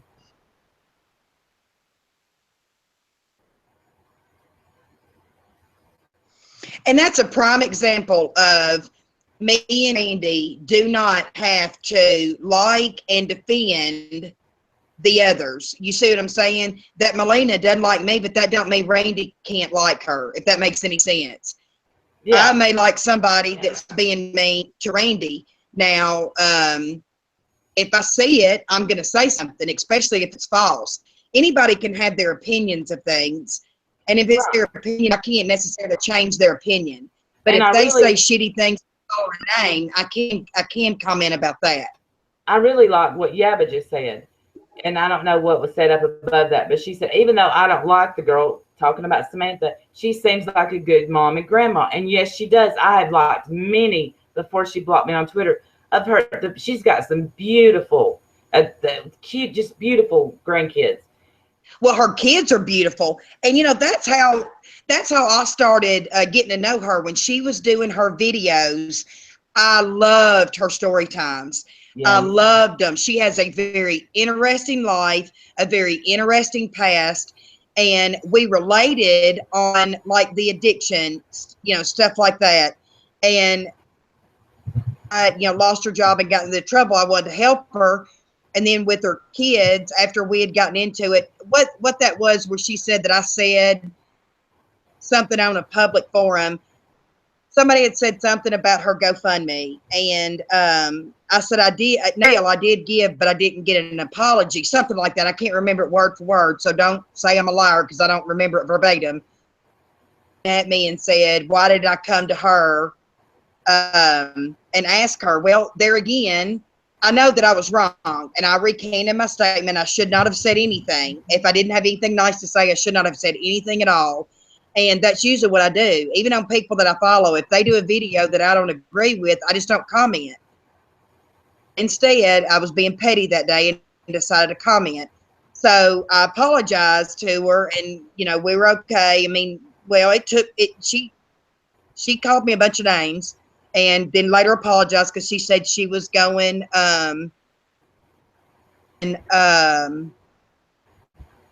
through some stuff. And I said, hey, honey, I totally understand. And I said, I meant what I said, because I was packing up stuff here at the house because we're still wanting to try to sell the house and move into the shop so we're closer to Billy's mom.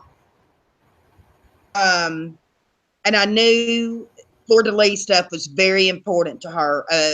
Very, very close friend of the family, early age, and Fleur de Lis was like a theme for the funeral and like his life, I guess.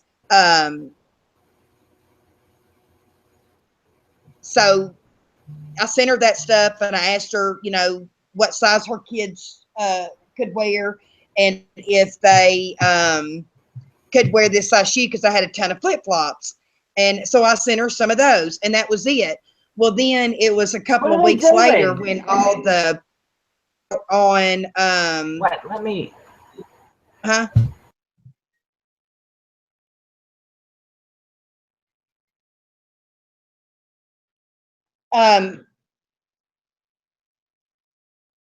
Anyway, when the huge blow up on Katie's Drama Live, and I just thought that's too much. That's that's the kind of people I can't handle in my real life. I can't.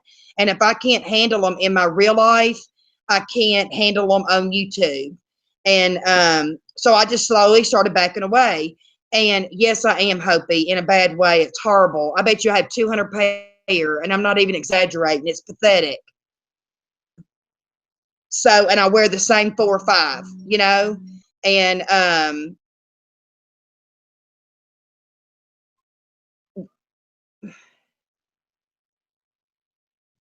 anyway, so then I just started slowly backing away. And when I would see her in live streams, I would absolutely be nice to her, because that's the way I am. I'm nice. I try to be nice to everybody.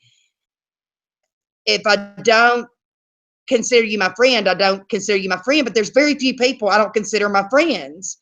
And so all very exhausting.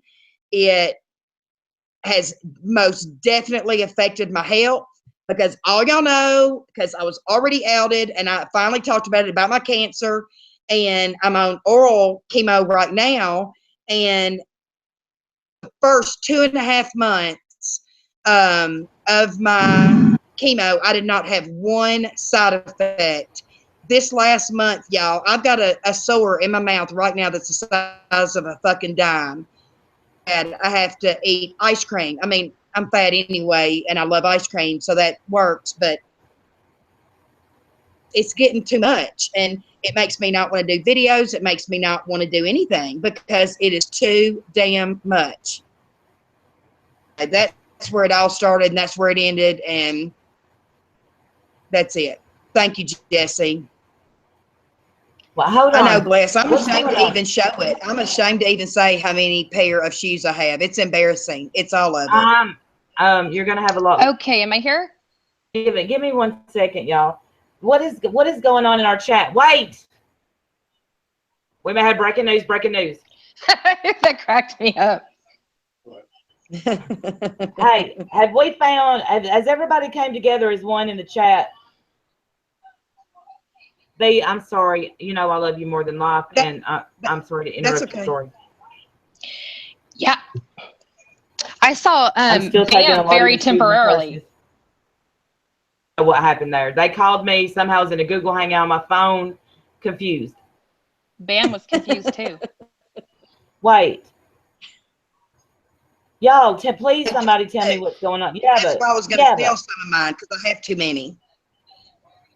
I ain't I'm paying you, addicted to bitch. spending, y'all. I went from drugs to spending. Not paying Me you. too. It's horrible. Me too. Oh my, it's Did so Deborah bad. just- It's so bad. Did apologize to Samantha? Yeah, she said Sam and her are good now. Moving on. Sam apologized for Samantha said MFW. Sam, can we get you? We don't have to be right, yeah. But now, how about we all come together with MFW in the house? Let's get them to make up. Come on, Katie, step up. Katie, come on. Just agree to disagree. That, you know, and it makes, oh my gosh, it's like a freeing feeling. I'm Agree to feeling so disagree. good right now. I'm feeling like Gandhi. I'm feeling like Gandhi. Even though I acted like freaking trash on here, I'm sorry. I am sorry about that. We're gonna get Randy a crown. She is the damn queen. Bitches, I'm famous.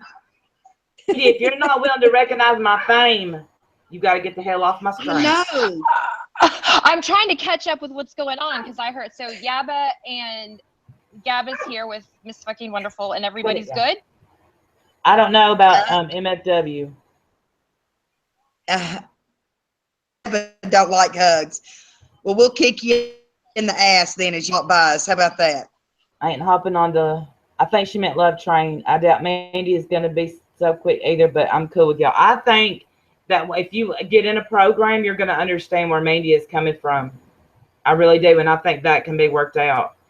Yeah, that's what I think. That's just my opinion. Mandy, I'm sorry, I'm speaking for you. No, I'm trying. I have to look at the chat real quick. I don't see what's going on, so I'm grabbing my phone so I can look at the chat. Hey, close that window out. I hear me talking. I closed it. I apologize. I'm embarrassed now. I hate it when I do that. Jamie just said like Ron, instead of Randy, it's Ron. Like, am I messing up? We lose our tempers. We move on. It's life. It happens. I mean, I said the GD word. I mean, I know y'all are like rolling your eyes going, who gives a shit? But I don't like that word. It bothers me. That's why I know I didn't say that, and I didn't say CUNT because I can't even say it. Yeah, you know. The Samantha, y'all, everybody, y'all, Samantha, I'm sorry. I acted like I'm embarrassed. This is what I hate about myself is I do that, I get mad. Thank you, Megan. That's really sweet. But I am a badass. Seeker, we're not trying to be flip-flopping. That's okay. Vindicator said, I can't keep up. There's a fight now. Hugging this is too much. Flip-flop. Well, the thing is about getting it out, full agreement, and getting over it. And if people can't understand that. I'm reading this. I'm sorry. I'm reading this that, you know, she loved her as a good friend. That may be true. And maybe she's like I am and she's quick with the tongue. But when we had, you know, I said, you know, I think it's best in both of our lives right now if we part, and she said yes. Like within a split second, I was a liar. I mean, immediately I was a liar. So that if I am such a good friend, then why would that be the split second reaction? And some of the things that have been said over the course of the last 2 days, why in the last 20 minutes is all of a sudden everything, you know, I'm fine. It's absolutely fine, but I don't understand. Like, I got an invitation on a chat stream that said, come call me a piece of shit. Did I say anything close to calling her a piece of shit at any course of time?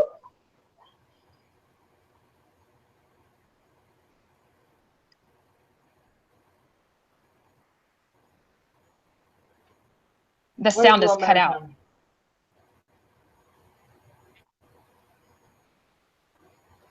Yaba was the bigger person. Can y'all hear me? She just muted.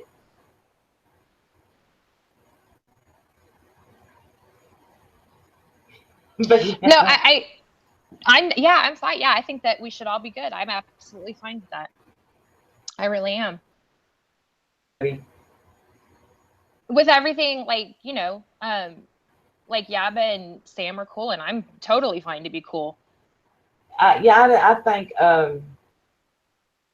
all the name calling and stuff, and I know I've done a bunch of it tonight because I got mad. Damn.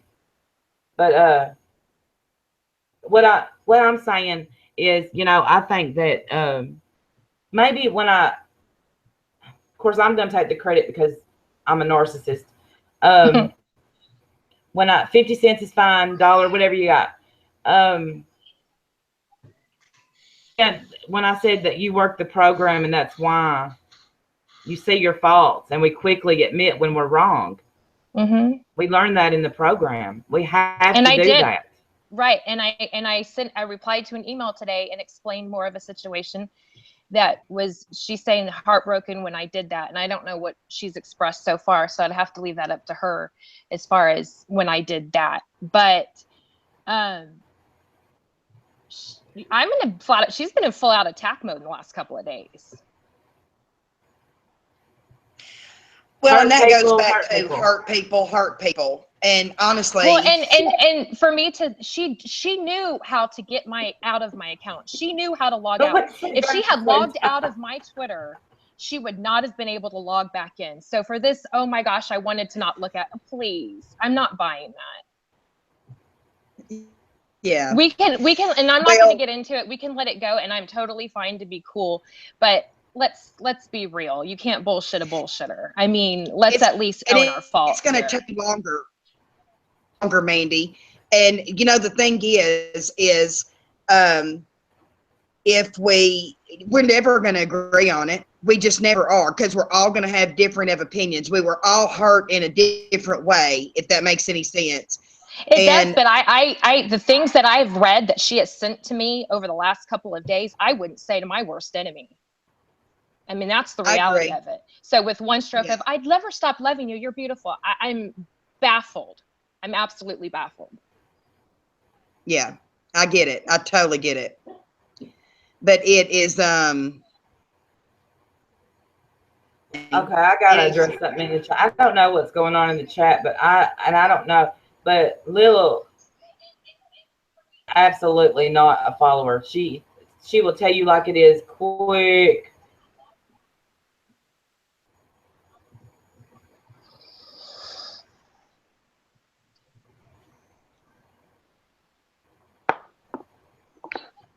Okay, now I don't know what's happening, but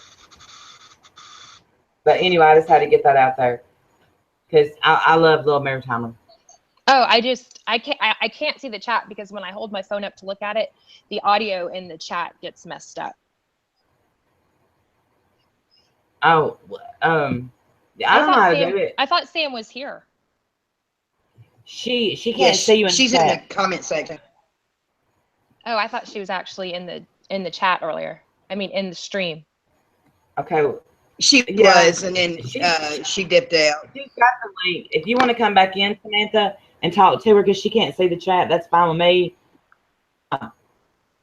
Be stupid anymore. Well, I will be stupid, but not. That's going to be up to Mandy. Mandy may not feel like doing that. I don't know. I don't mind, except that I don't want. Yeah, it's fine. I'm sorry. If it can be civil, I'm not.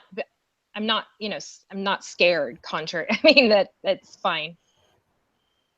Oh golly, I'm sorry, Mandy. I didn't even think before I said that. Oh no. It's totally. I'm I'm not worried about it at all. It's totally fine. I just wanted it to be said that I do find that hard to believe. But that's neither here nor there. Hey, y'all be glad to know I'm eating biscuits and gravy like a good Southern girl. Good girl. Oh my God, that looks so good. Well, look, that the gravy's not moving, so I don't know how good it really is. That looks like my kind of gravy. Yeah. on top of my gravy. How southern is that? Oh, that does sound good. That does sound good. No, I don't do that. I put sugar. My granddaddy used to do that, and so I started doing it, and I loved it. I'm gonna have to try it now. Well, you know what? I put jelly on it. That ain't no different. Look, I'm not even putting my profile picture up. I'm gonna eat that right on live stream.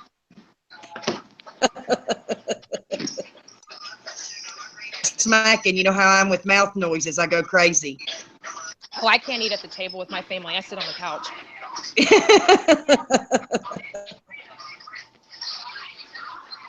So, Mandy. But it is. Okay, go ahead. So, some of the horrible things that you wouldn't say to your worst enemy. Example. I know I called you a piece of shit, and I felt like you were being a piece of shit. But outside of that, I've never called anyone a piece of shit. Okay, well, I did because I felt like you were being a piece of shit. So I'm a beautiful, dear friend, but I'm also a piece of shit. Mandy, what I said was I've never. No, look, I've said even in my own line stream today, which I'm sure you watched by now. No, I have not watched any of it. Okay, Sam. fine. So I'll bring you up to speed. I have not stopped saying that I valued your friendship a great deal, and I still do, Mandy.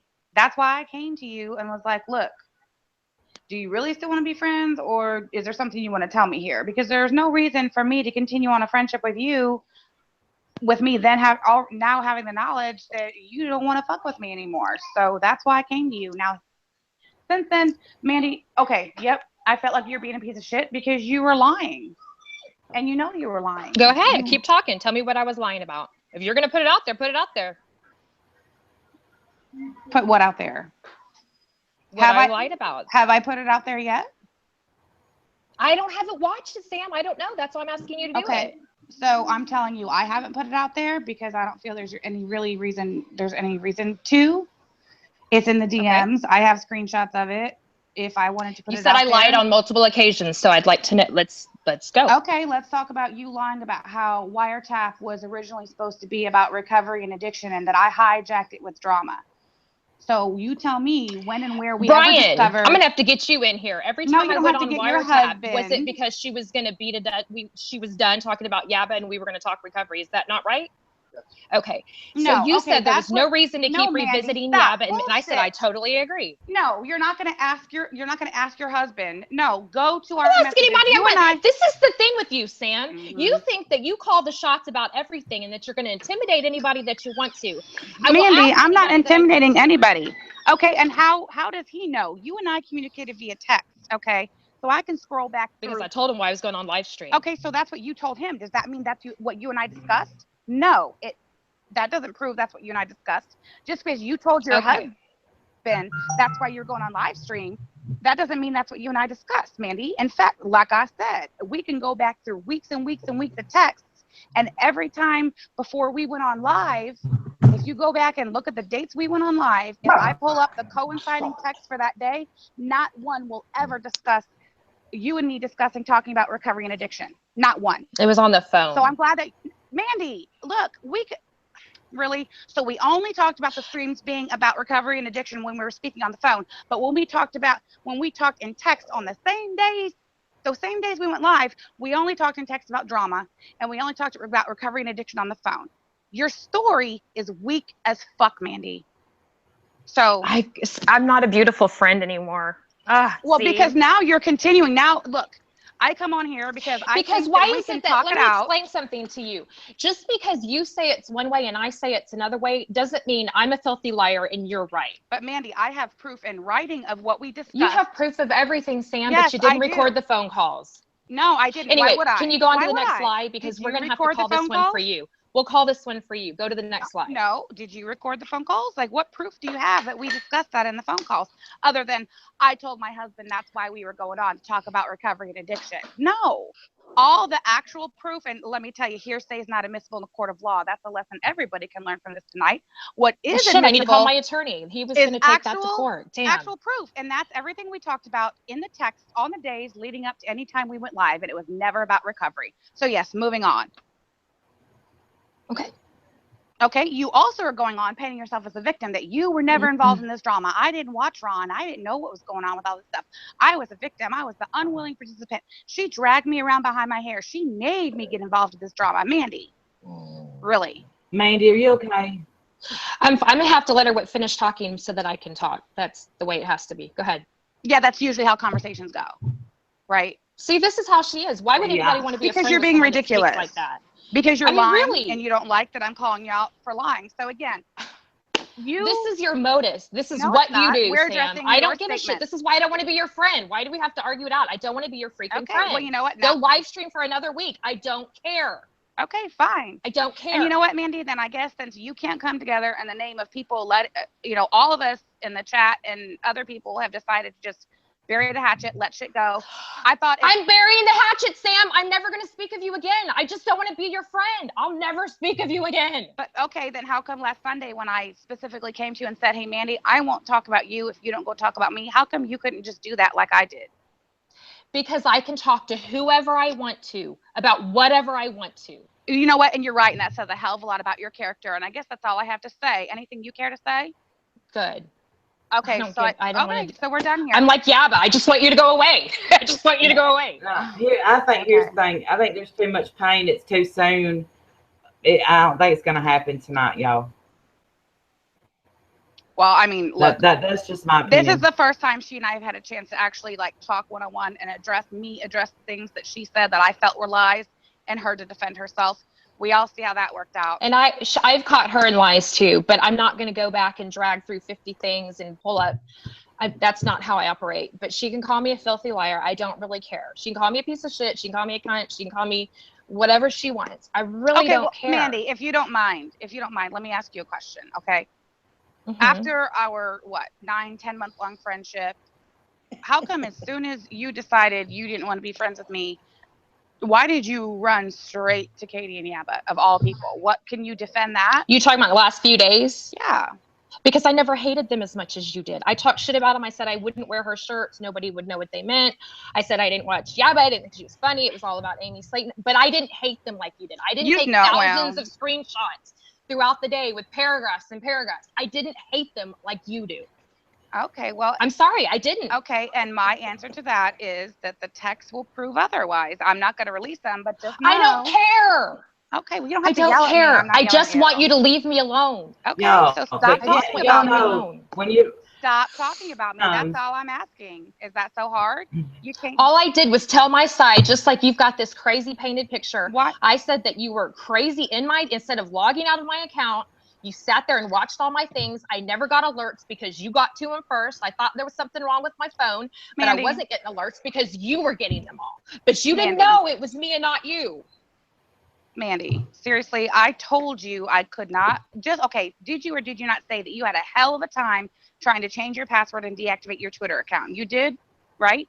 You said that, right? Because if you had logged out like a normal person, you would not have been able to log back in, and that's I never logged back in. You did not log in. Log out. You checked every notification that came through, whether it was a tweet or a message. You checked every single one, and for you to think that anybody is going to believe otherwise is insane. Well, Mandy, I'm not the one who's ever been proven a liar, so they either will or they won't. I don't know what to say.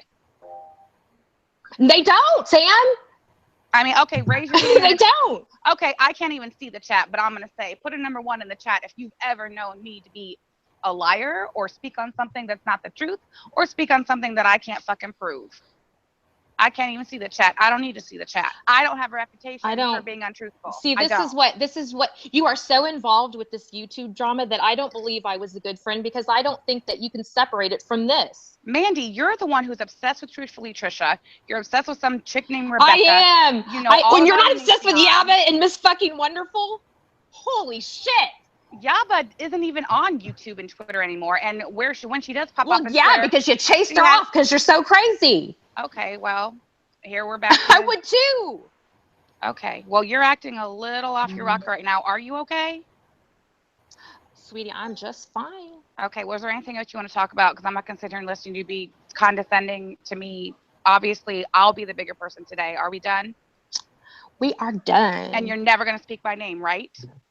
I'm never going to speak your name. Okay, deal. Bye-bye. Bye.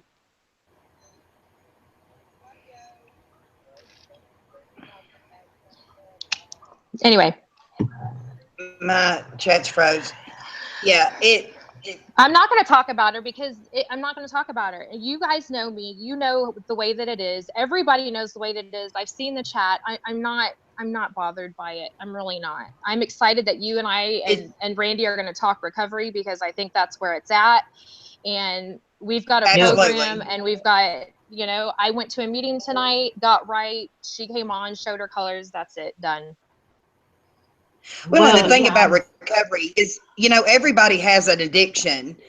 I feel like everybody has an addiction to something, whether it's to vaping, to drugs, to whatever, or they know somebody that's been affected by it. Yeah. And that's why I think that recovery helps so many people. It's not just about drugs and alcohol, you know? Mm-mm. It's not just about shopping.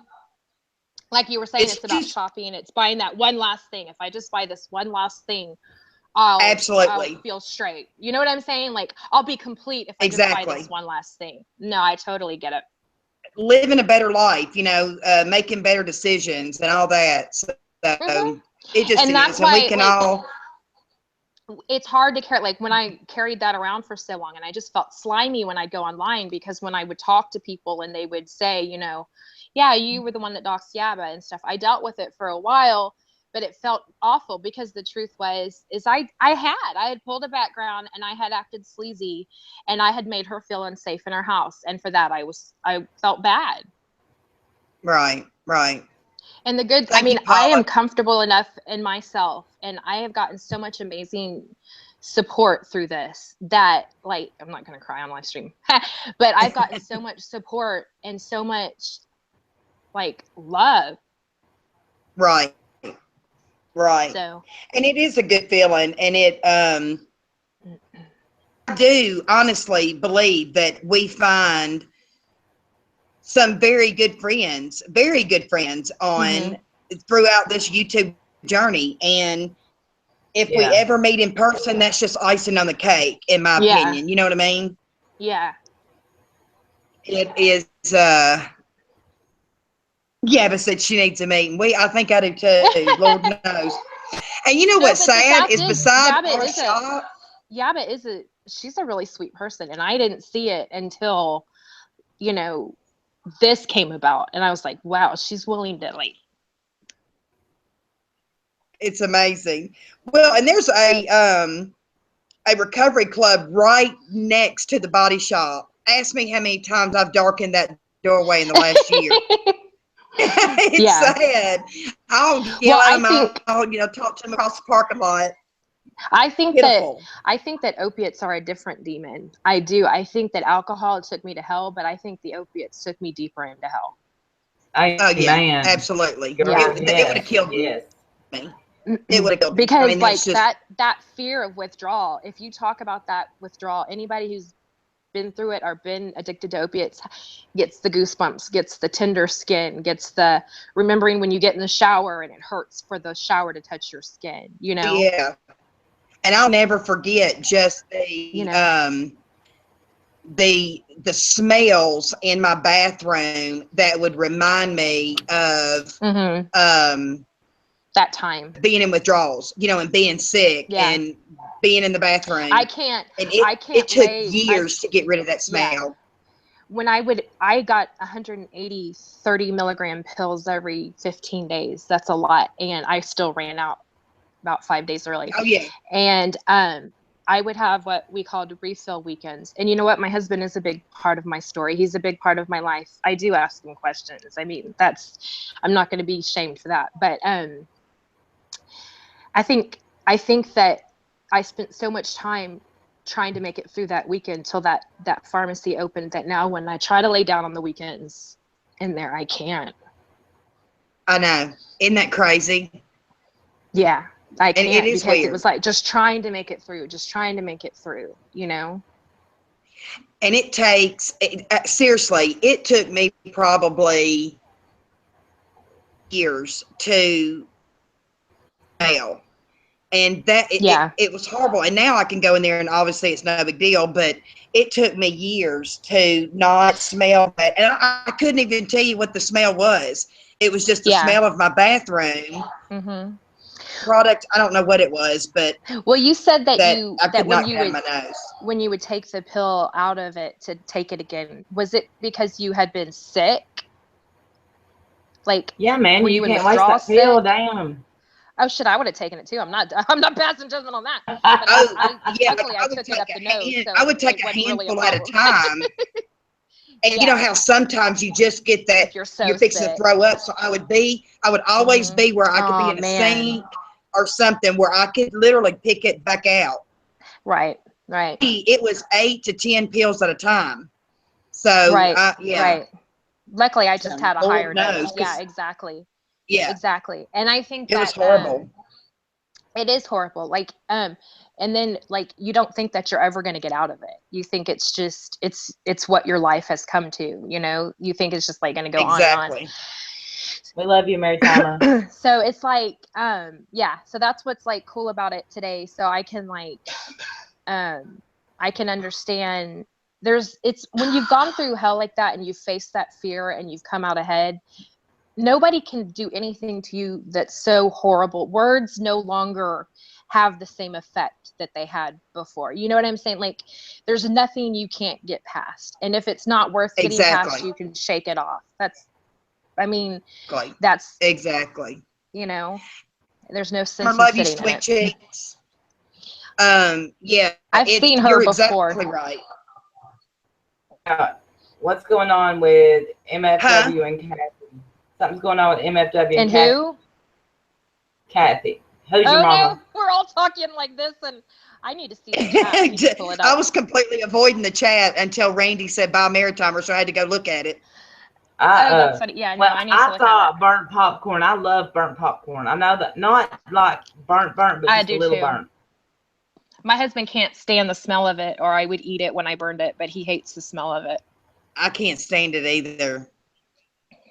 Kathy when I has put microwave popcorn in the microwave, I take it out before it is end up with only half a bag because I'm afraid it's going to burn. Because you every don't want time. it to do it. Oh my gosh, that's so funny. B, how did your husband like react? Like, what was when you were in the middle of that? Was his role just to help you get through it? I lied. And see, I'd You had did. cancer prior to that. I made an excuse. He had no idea until I was arrested. And that you even had a problem? No. Now, when he looks back now, he knew. Oh, He just looked the other way. He was a bad enabler. So He'll you own had it. to you had to go through that. But that we had to do an intensive weekend therapy while I was in treatment, and every Monday night there was a for spouses meeting there with the counselors at our treatment center. He went to that, and so he learned a lot. And also, one of my things in treatment is I had to, every time we met, I had to tell him 5 lies that I told him while I was using. Oh my gosh. Yes. And believe it or not, I did not run out until about 2-3 weeks before I lied to him. And that's how much he loves me, because he knew it was the drugs and not me as a person, because I'd never done that before. And I'm telling you, that's why we do have such a strong marriage, because he knew what I went through, and he knows what I've become, and you know, as far as a better person. And he was an enabler, and he'll own it. He hates it, but he can also spot somebody fucked up just as quick as I can. It's so funny. We'll have people come in our office, and he'll like, "Oh, sissy." Well, he calls me sissy. That's what I was brought up being called. He said, "Sissy, what'd you think of her?" I said, "What do you think? You know, her pupils were pinpoint or whatever." And so we get tickled at that. But yeah, it was. I didn't realize crazy. how often I was nodding off and not knowing it. My girls took a picture of me asleep on the couch with my head back and my mouth wide open. And I did not see it. It was one of those cameras that you take the film in to get printed off. And Right. one of the pictures in there was me passed out on the couch with my mouth wide open. Oh my gosh. Isn't that horrible? I would just be sitting straight up on the couch like I am now on my heating pad, and I would just, my chin would, and I would nod off. Yeah, me too. Same. It's horrible. It's horrible. But yeah, Randy's like, I never did that, you crazy girls. Nodding off. My addiction wasn't near as bad thing- as yours then. This thing I think that I did was my husband got clean several months before I did. It's shitty.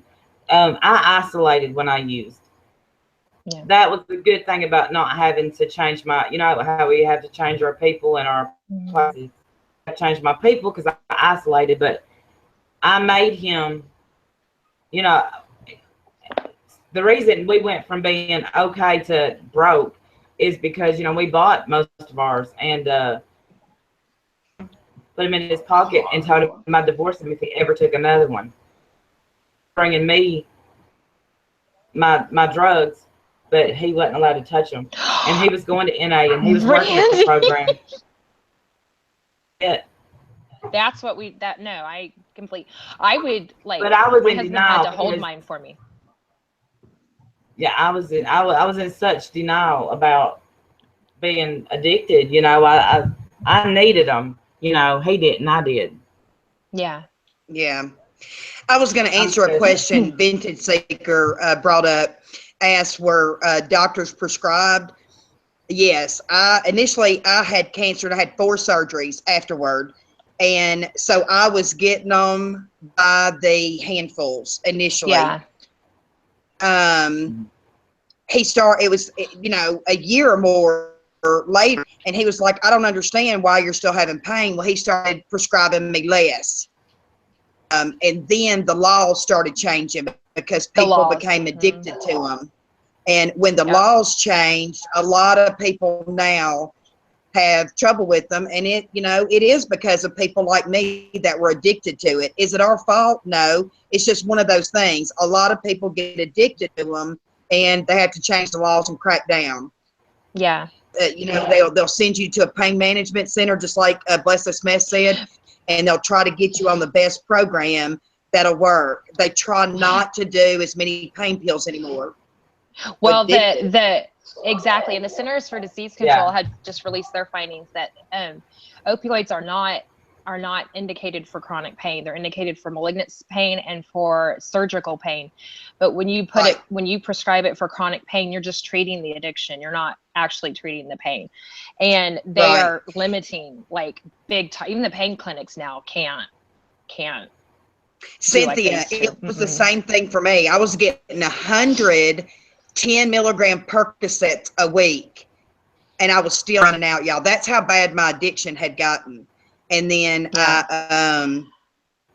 and then they would still call me in Lortab to get me through until I could pick up my next prescription on Monday.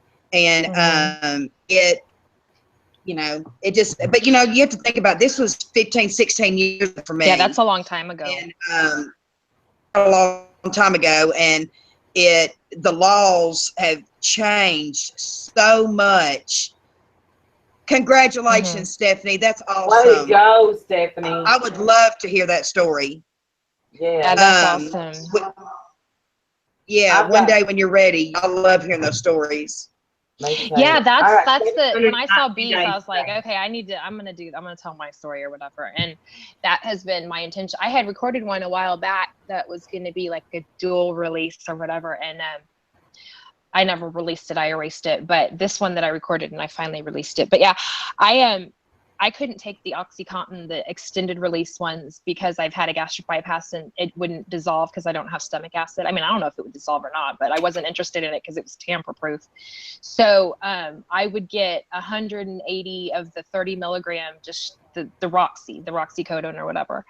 And it would take 90 milligrams every 3 hours not to withdraw.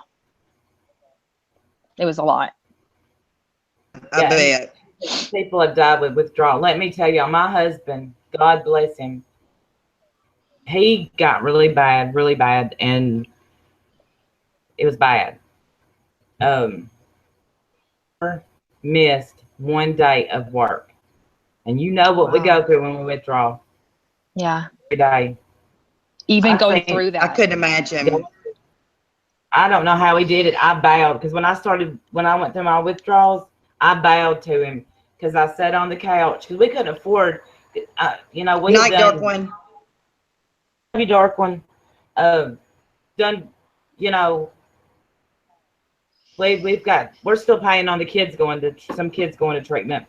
That's all I'm gonna say about that right now. But we couldn't go. I sat on the couch and just rocked and rocked Yeah. and rocked and rocked. Pop Red, I'll answer your question in a second. I actually did a vlog about it. What happens if you have a serious injury or surgery? I don't know for me because that's not today's business. I thank God that today I don't have to deal with that because that I don't know what I wouldn't probably take it outside of an emergency room or a hospital setting. So With I would me, probably, I don't know. I had my dental work done, which was 6 years ago now. I had 3 different surgeries to remove my teeth, and because I had so many implants I did remember and that. root canals and everything, I had to go to different oral surgeons. And all right, bro, thank you for coming in, babe. Love you. And they prescribed me my medicine, but the first surgery, my husband dosed them out to me. Mm-hmm. My girls were older; they were teenagers, so they were here too. Mm-hmm. And then surgery, I didn't take anything because it wasn't that bad. It wasn't bad And enough. I actually still had medicine from the first surgery. Oh my God, the third awesome. surgery was the last one, and that was when they actually put my partial plates in, and I didn't know I could take them out. Mm-hmm. My gums were swelling, and he didn't tell me I could take them out, so I was suffering all weekend, and I knew I could only take the pain medicine every 6 hours. And so that happened on Friday. Well, by Sunday, I was ready to go to the emergency room. It hurt that bad. Well, my husband, one of his good friends, is also good friends with my dentist, and he said, well, I've got his cell phone number. Let me text him. He texted me. He said, tell her to take them things out and let her gums rest. I didn't know, so I suffered for 2 days and didn't know it. After that, I didn't take another pain pill. So it was just well, and also I wanted to ask you this, you said that your husband and your daughters helped you with it, and I don't know because I haven't been in that position. I've just been in it when he helped dose it, so I didn't run out as often when I was using. Did you have the restless, irritable discontent? Like you were like, were you with, even though you didn't want it, were you that scared, or did you have the feeling of like, were you irritable because you couldn't take more, I guess is what I'm asking. Like the third time I was, and I jonesed for them for 2 weeks.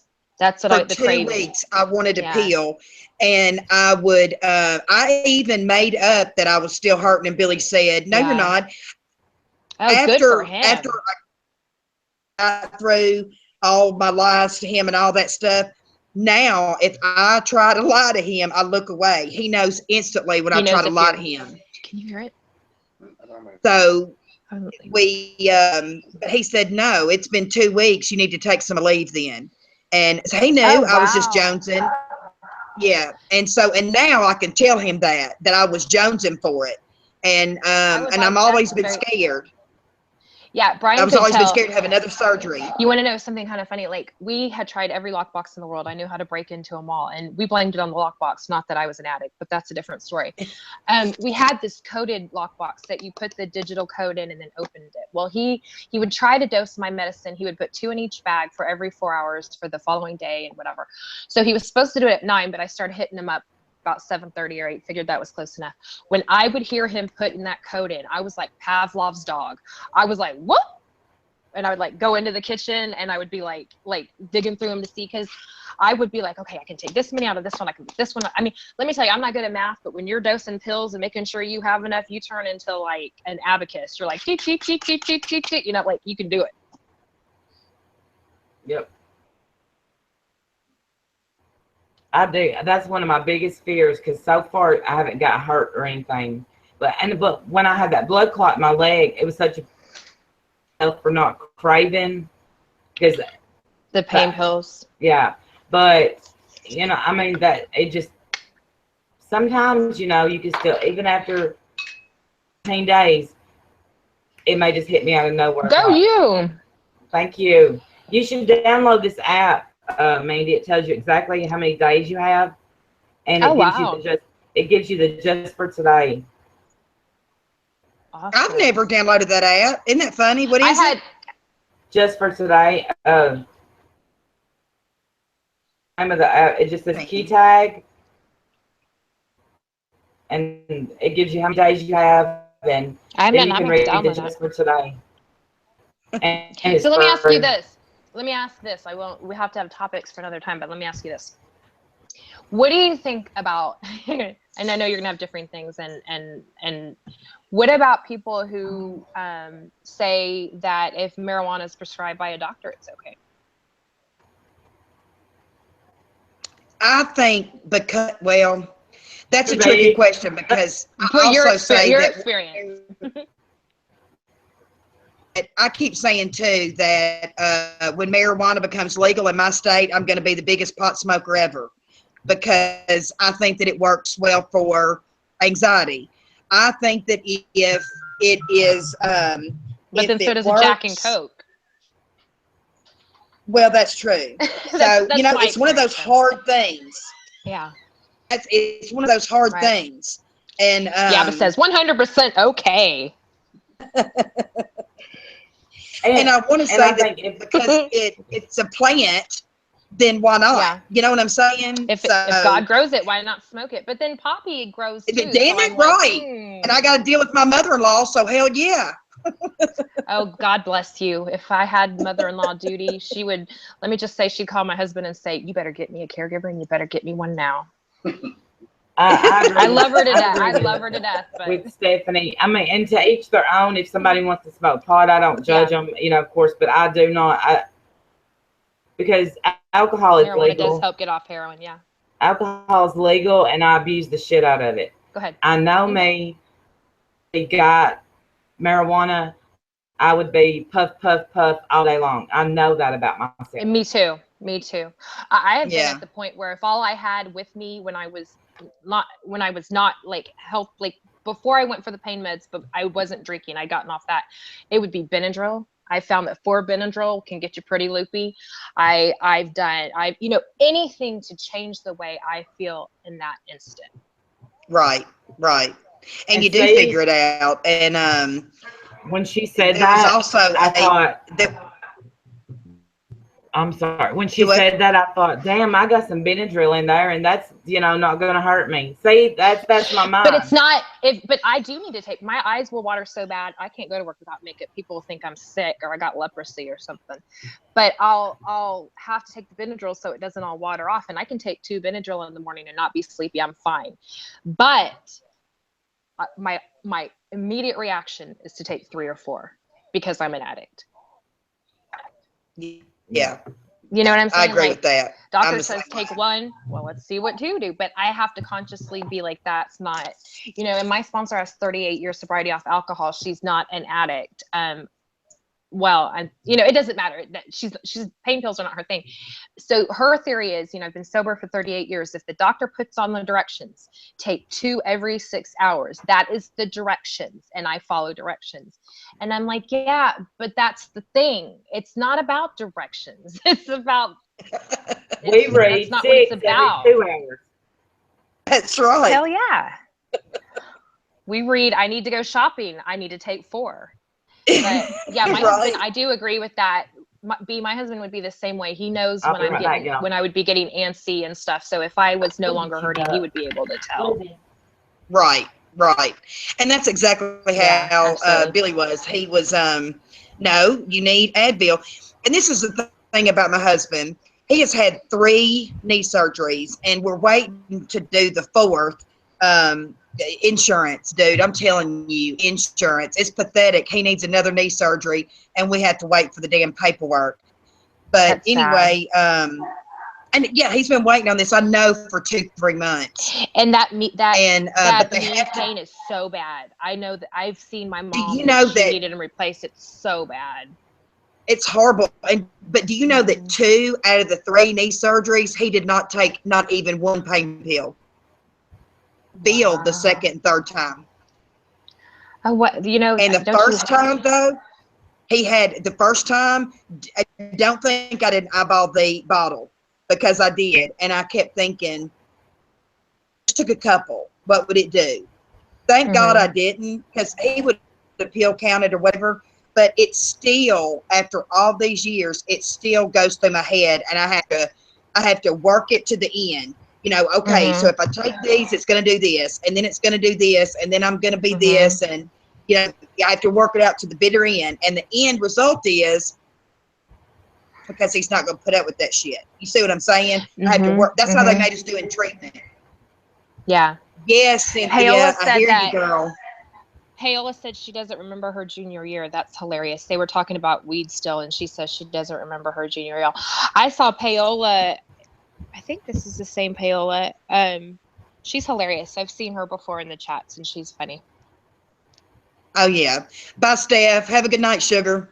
Stephanie is this little firecracker. She's like 4'11". She's awesome. 85 pounds soaking wet. Aww. And precious.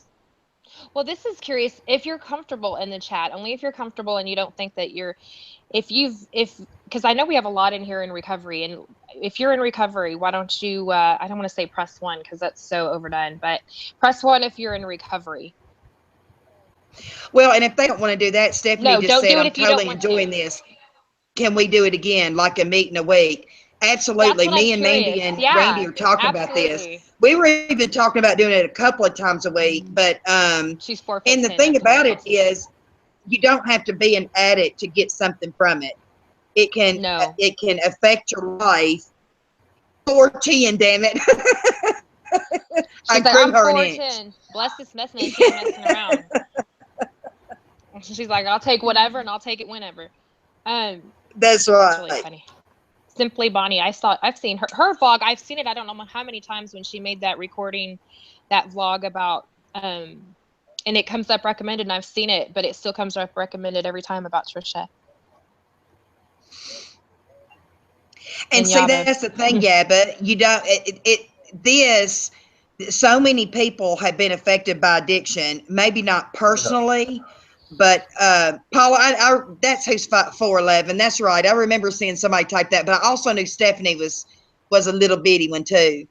But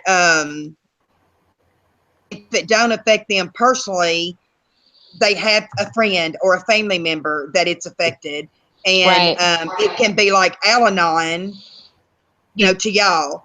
And I don't know. I just think it is a great message, and it's amazing the people that it can, and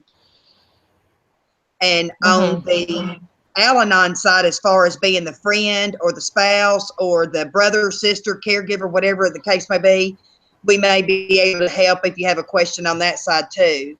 Right. And he had buddies that would tell him, dude, there's no way I'd stick around. I'd kick her to the curb.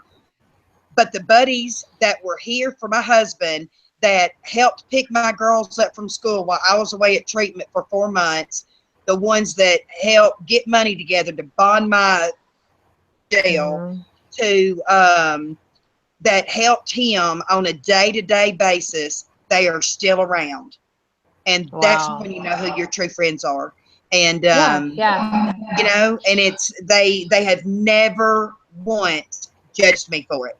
So right, and it's crazy. Good night, Jesse, baby. Love you. I'm just saying that recommendation always comes up, and I'm like, I've seen it. Okay, wait. Paula has a question. Okay, go ahead, Paula.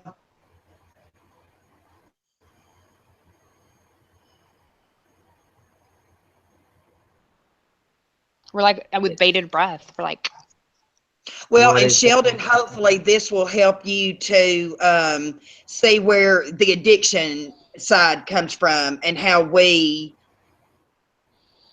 respond, react, whatever, because obviously it was very different when we were using, but the addict has to want help. They have to want to get clean.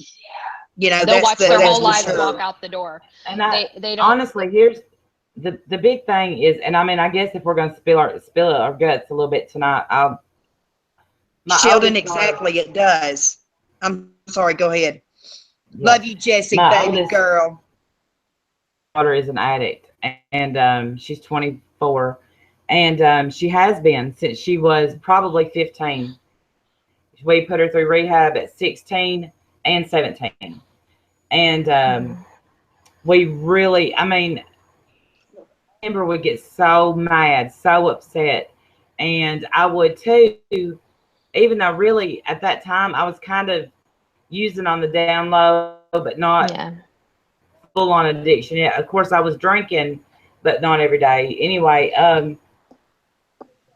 let's see, let me look at Paula. I used drugs on and off a lot of my younger years, never got addicted to anything except weed. I've done some pretty shameful and hardcore shit. Anyone know anyone else like that? A lot of people, Paula, a lot of people. You know, I have a brother-in-law that he still smokes pot on a daily basis, and he is absolutely good as gold. I could call him right now and tell him there was a spider in my kitchen to come kill it, and he would. You know, he's just that kind of person. Well, when she's saying she did shameful and hardcore shit, I don't know if she means like anything. I mean, I shared in my vlog that I think we all have. I think that it comes with the territory, and some of the things that I've admitted to, you know, like snorting pills off of a changing table at a restaurant, then licking the powder because I didn't want it to go to waste. And I'd love to tell you it was clean. I looked at it, it looked clean, but I don't know. And that, I mean, more stuff than that. But yeah, I think that it comes with the territory, and the stuff that you don't think is horrible then you think that it's normal, it's not. In retrospect, it's, you know, just like me picking up pills out of my own vomit to re-swallow them so that they wouldn't go to waste. That is not normal, but it's what I did. But you have to. That's what I had to do at the time. That's what I thought I had to do. The not understanding. See, I grew up around it too. My whole life, especially I have an aunt, and to this day, B knows a little bit about her. She was on drugs, and I hated her, and I would say, Nanny, why do you let her come here? Why do you do this? And Nanny would say, have to understand why. Boom, my child. And so, I mean, it's just so hard to understand till you go through it. And then when Timber judged Stephanie so harshly, so bad, and I kept my using a secret. I was an addict until I came out. I can't believe that you kept it like that and successfully. I didn't use successfully. They just thought their mama was a lazy piece of shit. I think that's what they thought. Timber, you know, would say, Mama, Stephanie, you need to make her leave. You need to quit, because, you know, even after 2 rounds of rehab, I would love to tell y'all that my oldest daughter is clean, but she's not. She's not. And but Timber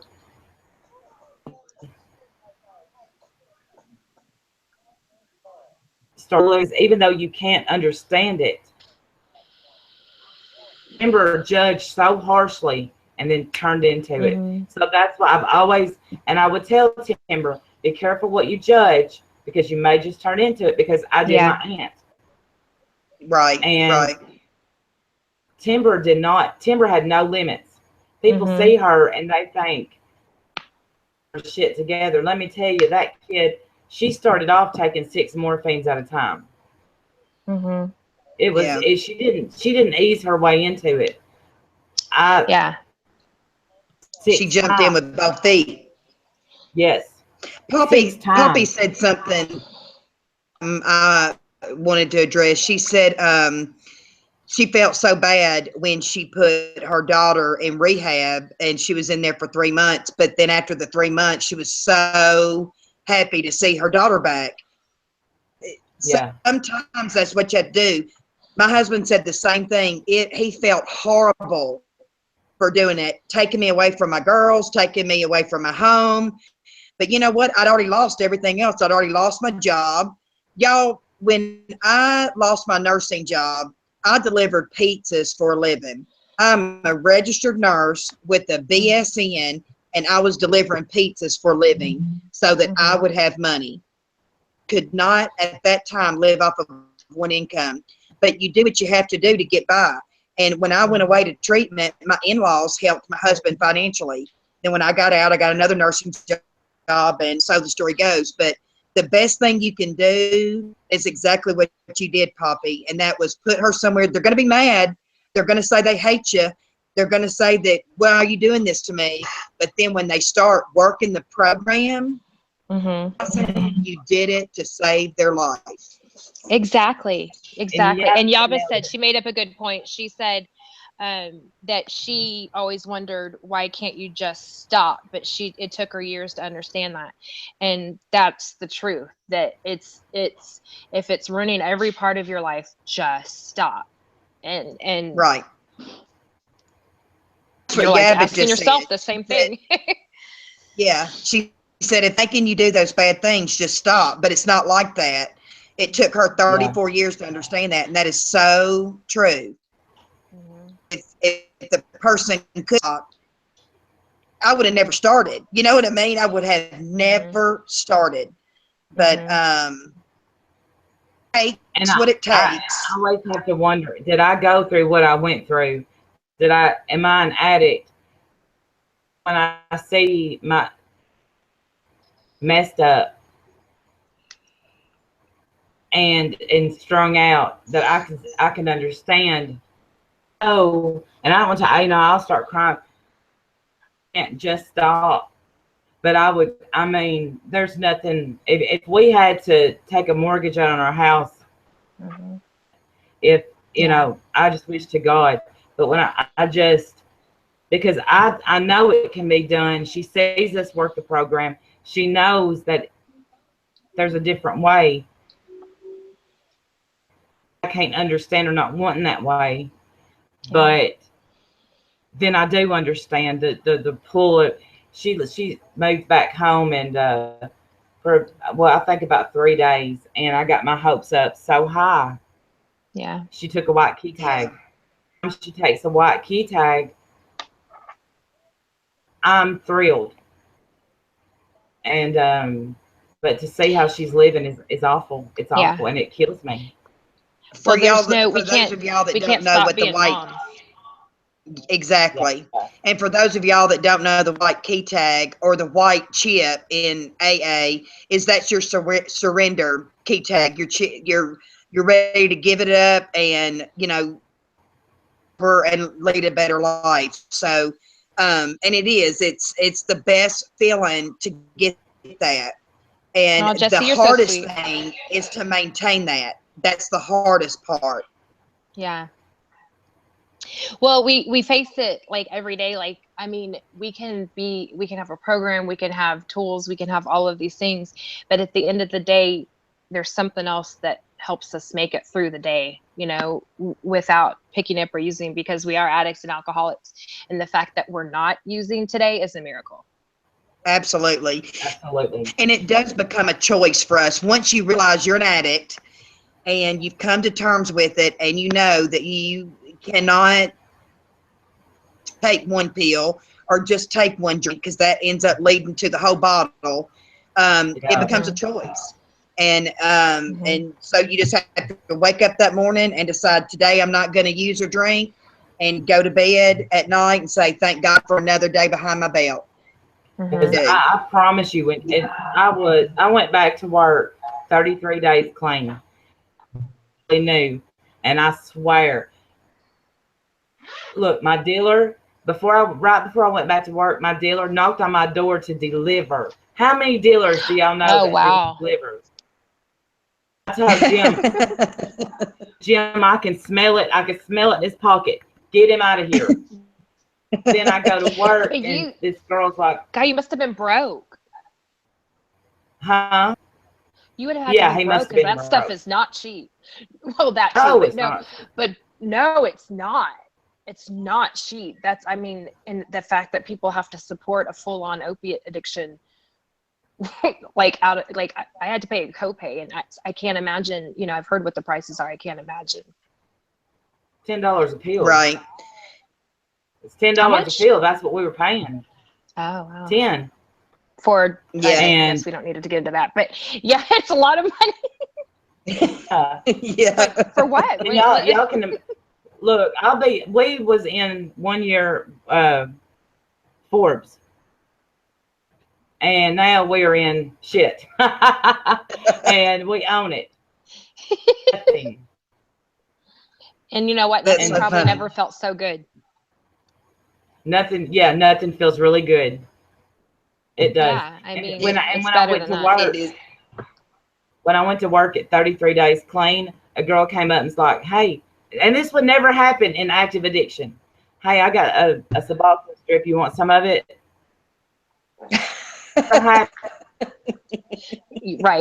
Right.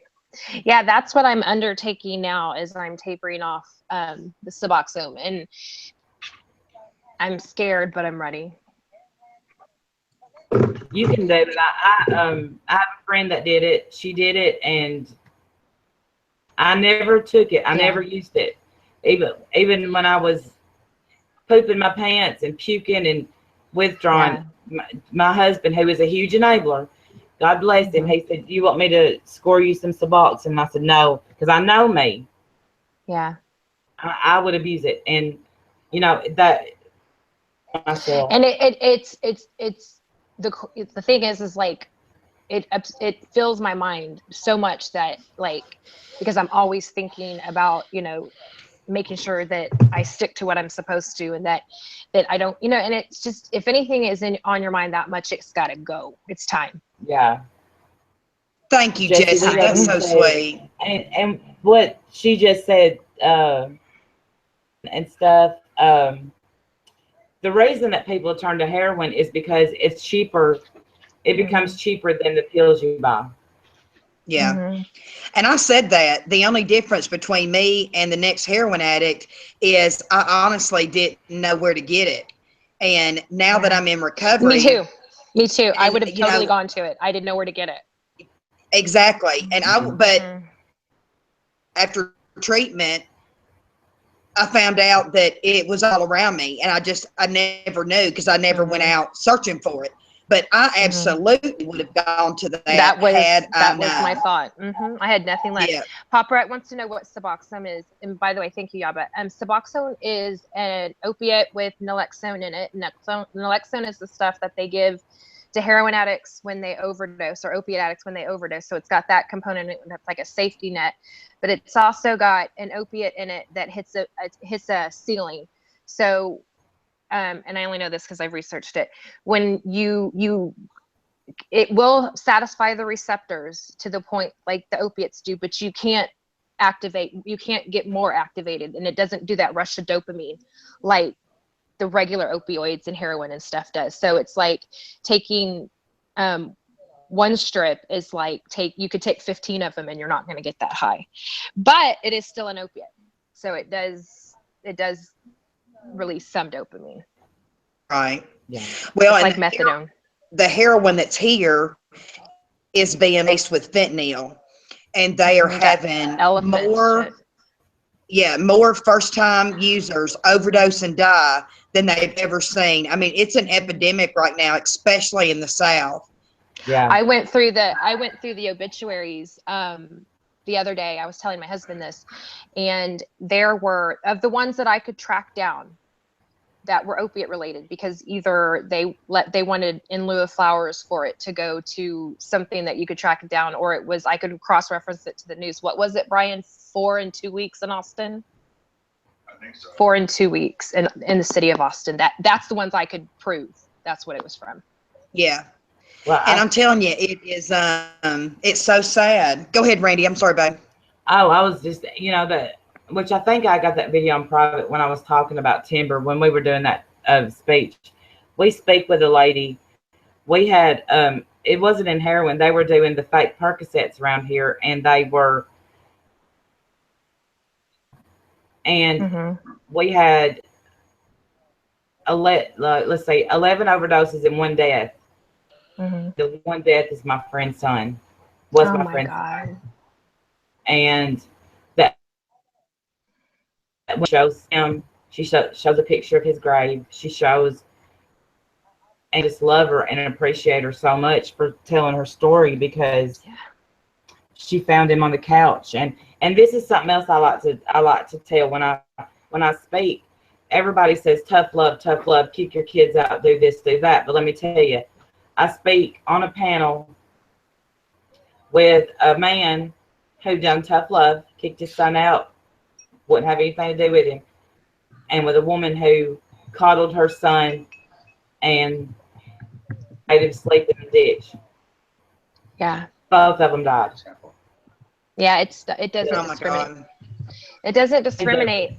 The It end was the doesn't. same, and there's no right answer. There were times that, What do you do? yeah, there were times when I would go to sleep at night, and the next morning when I would wake up, I would have that bronchitis feeling, where like that kind of sore feeling. You know what I'm talking about? Like when you have bronchitis. And I firmly know that my respiration was suppressed to the point that it was probably, because, and at that point you don't care. You're like, I may die tonight. That's going to suck. But I mean, it's your soul's gone. Yep. Right. How many times have you shook yourself awake? Yeah. Trying to stay awake so you don't die. Yeah. Exactly. I wanted to say something about the methadone and the Suboxone thing. I think both of those drugs saved more lives than they hurt. Yeah. But any drug can be abused. I do think, like in my profession, what I saw, I worked in a hospital that did only transplants, and they, a lot of the liver all the liver transplants were there, and a lot of those patients lost their liver due to drugs and alcohol, so they got a new liver. Well, a lot of them were also on methadone. Most of them abused it. I would see them downstairs smoking, passed out from the methadone. And I honestly think that when it is prescribed correctly, just like anything, Suboxone is the exact same way, but we know too that it can be abused. And it must do something. It must do something for me, because I think about it all the time, and I can't wait to get home at night to get that evening strip. So it must do something. It's got to do something. Exactly. Or I wouldn't obsess over it. And it was like, I've had this fear to get off, and I'm that's not going to control me. Right there. That's the honesty. Yeah. Yeah, I'm like, screw this. Hell no. I would be the same way. Like if somebody was dosing me, I wouldn't about it. Oh, coming home and getting in my pajamas and taking my strip under my tongue, and it's right. My husband's right, because I was like, I want to get off of it, but I'm scared. And he was like, if you are that scared to get off of it, it's got to be doing something. Right. But I know a few. Go ahead, Dee. I'm sorry. No, that's the thing. It's, and so many people on this initially, to get off the opiates, and then they end up getting dependent on the Suboxone or the methadone. And that's why I think so many people say it's substituting one drug for another. And I've watched a bunch of videos of people, getting off the Suboxone and methadone for that matter, and it can be done. And they say it's easier than the opiate withdrawals. But, it is one of those things. If you upset, then it must be it's changing some kind of chemistry in your brain, Yeah, it's got to be. That's all there is to it. Amanda was talking about what I know PON is, which I guess isn't that extended release Norco, right? Isn't that what a PAN is?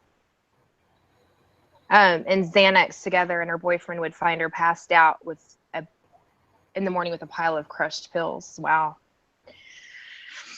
And Yeah, the that's sad. Suboxone also has that safety net in it, that it's because it does have that naloxone in it. If you did go ahead and take an opiate or heroin, supposedly it's not going to affect you. But then I've had a pain doctor tell me that's not true, that you can still feel the effects even if you're on it. So you've got to have a program. You've got to have a program. Suboxone is not going to fix your life for you. You have to have a program. Nothing's going to fix it. Absolutely. Simply Bonnie said, you know what's weird? In my addiction, if I was low on pills or had none, I dream about pills. But since I've been clean, I haven't had those dreams. It's weird. Now, let me tell you something. Getting clean I was so happy that I didn't have to worry about finding freaking. I was so happy about that. Shit, it was hard. Not digging through. You would like just search your hiding places over and over and over again, looking for something they were going to appear. Just over and over. Dig through and the over bottom and over. of your purse. Did you ever? I would lick. Did you ever lick the pill bottles to get the dust out? Yes, I've done that. I put water in it to drink it, thinking that the dust was going to do something. I've done that. I've done that. Isn't that crazy? I didn't put water, but I've licked it. But now I have had dreams. I've had dreams where I've been doing drugs, where I've been drunk, and they're so real. And when you wake up, you've never been so glad about anything in your entire life is that you are.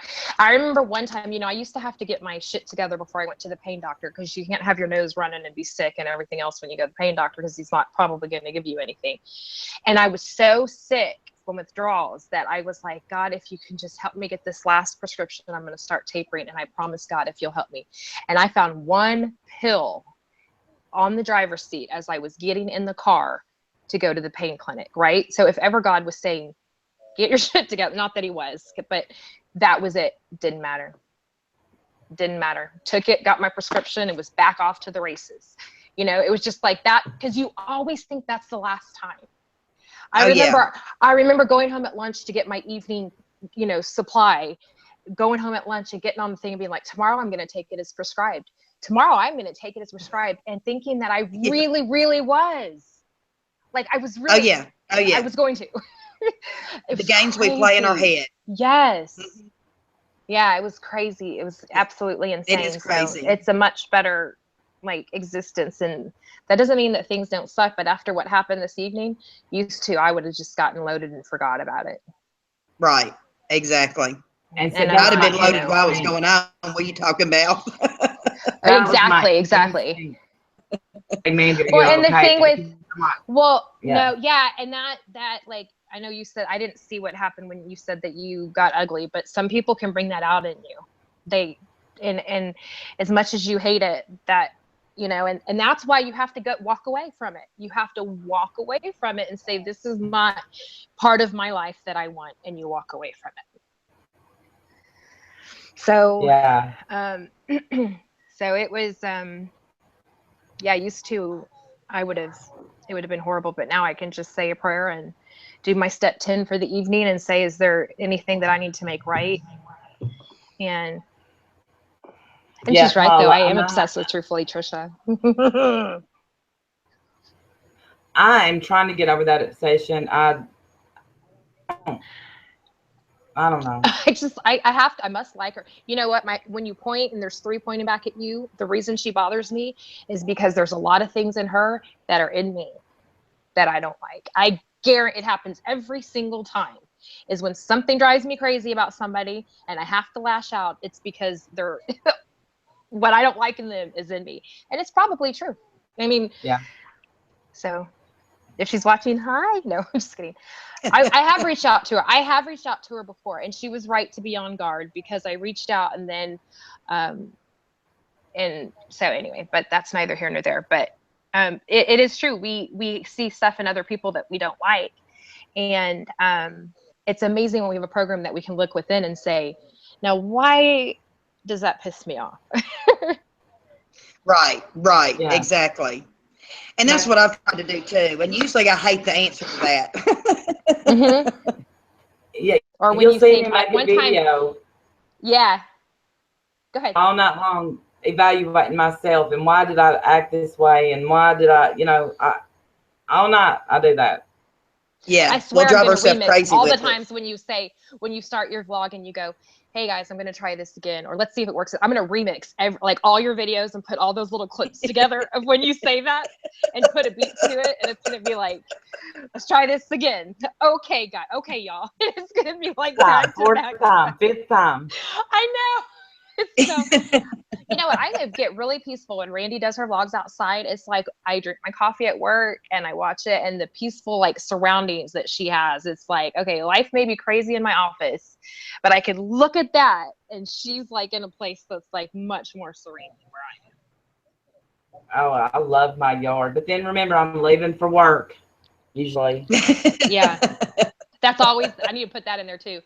My days off went too fast. I'm going to work. That's And right. today, because of the food poisoning, my boss was so mad at me because I called out. I'm sick. Oh. Then as we've been Yeah. sitting here, he has texted me 3 times apologizing for how mean He's he like, was please to don't, me. please don't quit. I'm so sorry. I'm so sorry. I told you, Randy. She was so Yep. mad this morning at him. I said, well, you're not the first one that's going to call out, and you're not going to be the No. last. So, I he's used going to to get have over staff caregivers when I worked at a couple of private caregiving agencies. That was my classic experience before I went to this extra job. And caregivers would call out on the weekends when I was on call, and I would have to fight back the urge to say half the stuff. Most of the time I was pill sick while I was taking the phone call. So I'm like, you may be hungover, but let me tell you something. I'm pill sick. Take your ass to work. Because I got to go if you don't, and I'm not going.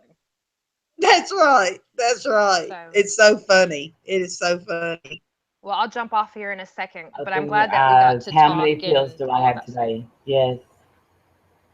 Open your eyes and say, how many pills do I have today? Absolutely. Yep. Yeah. Praying that Yeah. that you're imagining that you're almost out. That, oh no, I got my fill yesterday. No. And, I've got and 2. I mean, I'd be blowing Jim up. Did you find some? Did you find some? Did you call this person? Did you call that person? And bless his heart, Oh, even wow. after he was clean. Even Mhm. after he was clean. That's how we are. Someone said earlier also that they hate the way the pills make them feel, so they don't understand the addiction. That's my husband. He's not an addict and he's not an alcoholic, but you're not going to hear me say he's normal because he's not. But he, I would want him to get into that lockbox. So I would try to get him to leave early from work. I would try to, I think one time I took the box to him. I think the worst thing I ever did was I had my daughter bring my pills from the counter to my work because I couldn't get away. I had my daughter drive with narcotics, not in a prescription bottle, in her car at 16 years old to my office. Yeah. Do you know if she We've had all gotten done pulled some over and they had crazy found stuff. that? She would have been arrested, right? Yeah. And something else I want to do in this little journey of our having recovery meetings like this, or chats, whatever we want to call it, is if anybody else wants to come in, like Blessed Mess has some stories, and every different people may have stories that they may want to share. You don't have to show your face or whatever, how you want to do it. But if they're, when we do it and we start, if somebody wants to, just tell us. And I'll do a quit smoking chat. I don't smoke, but I'll join into the chat stream when we have it. So when's the quit smoking? Hey, that was hard for me because I started smoking pills. It went hand in hand with me, like kind of like smoking and drinking does.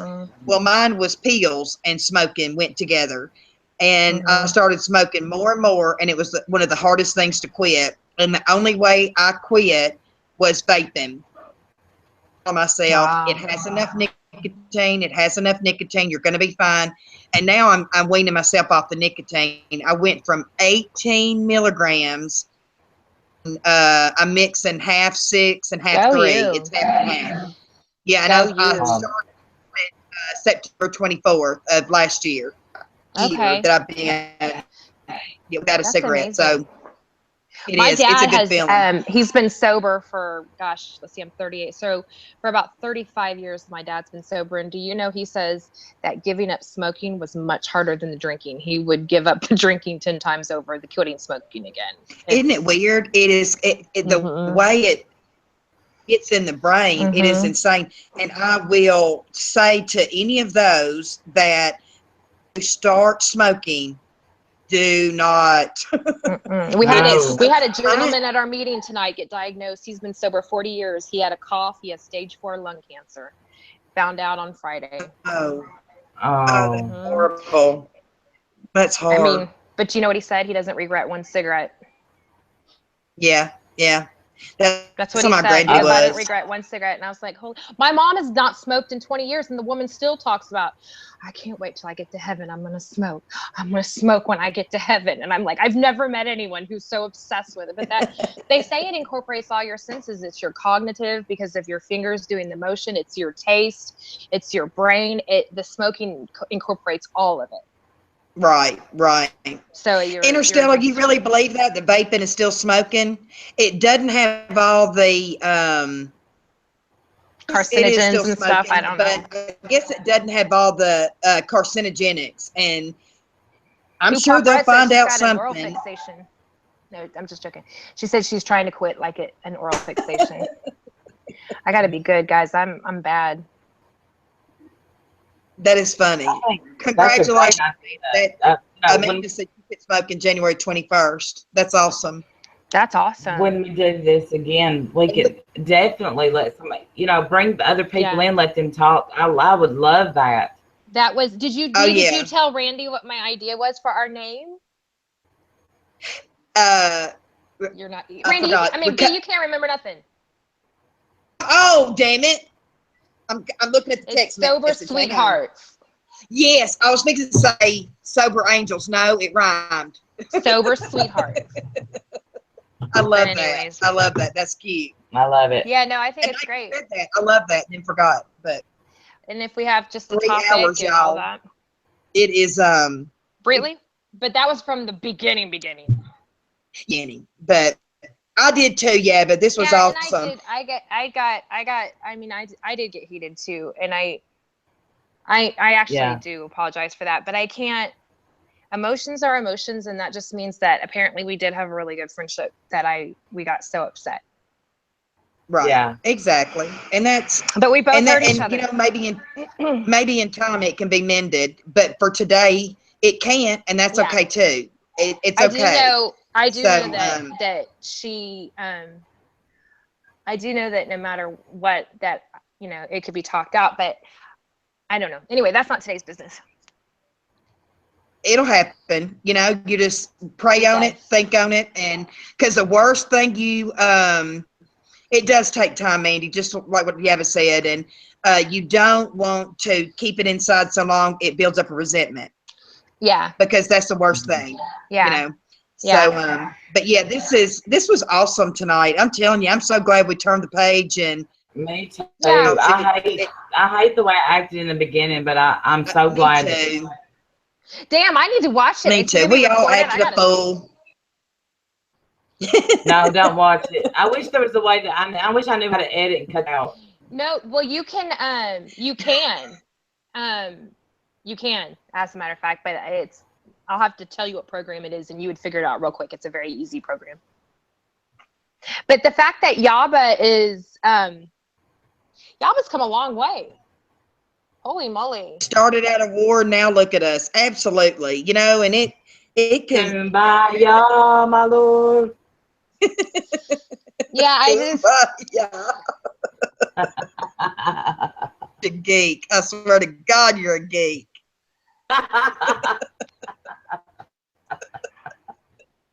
That's funny. Oh.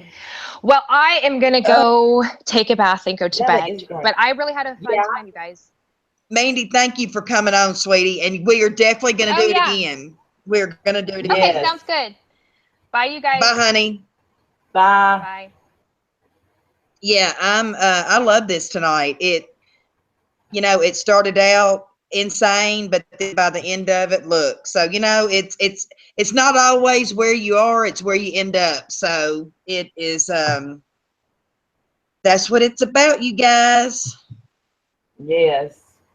This has been great. And are you ready to end it, B? Because it's like 9:04, girl. And, I need to get a shower too, my nasty butt. And we'll do it again, y'all. And I thank y'all all for participating and coming in and showing your love. It's been awesome. It has absolutely been awesome.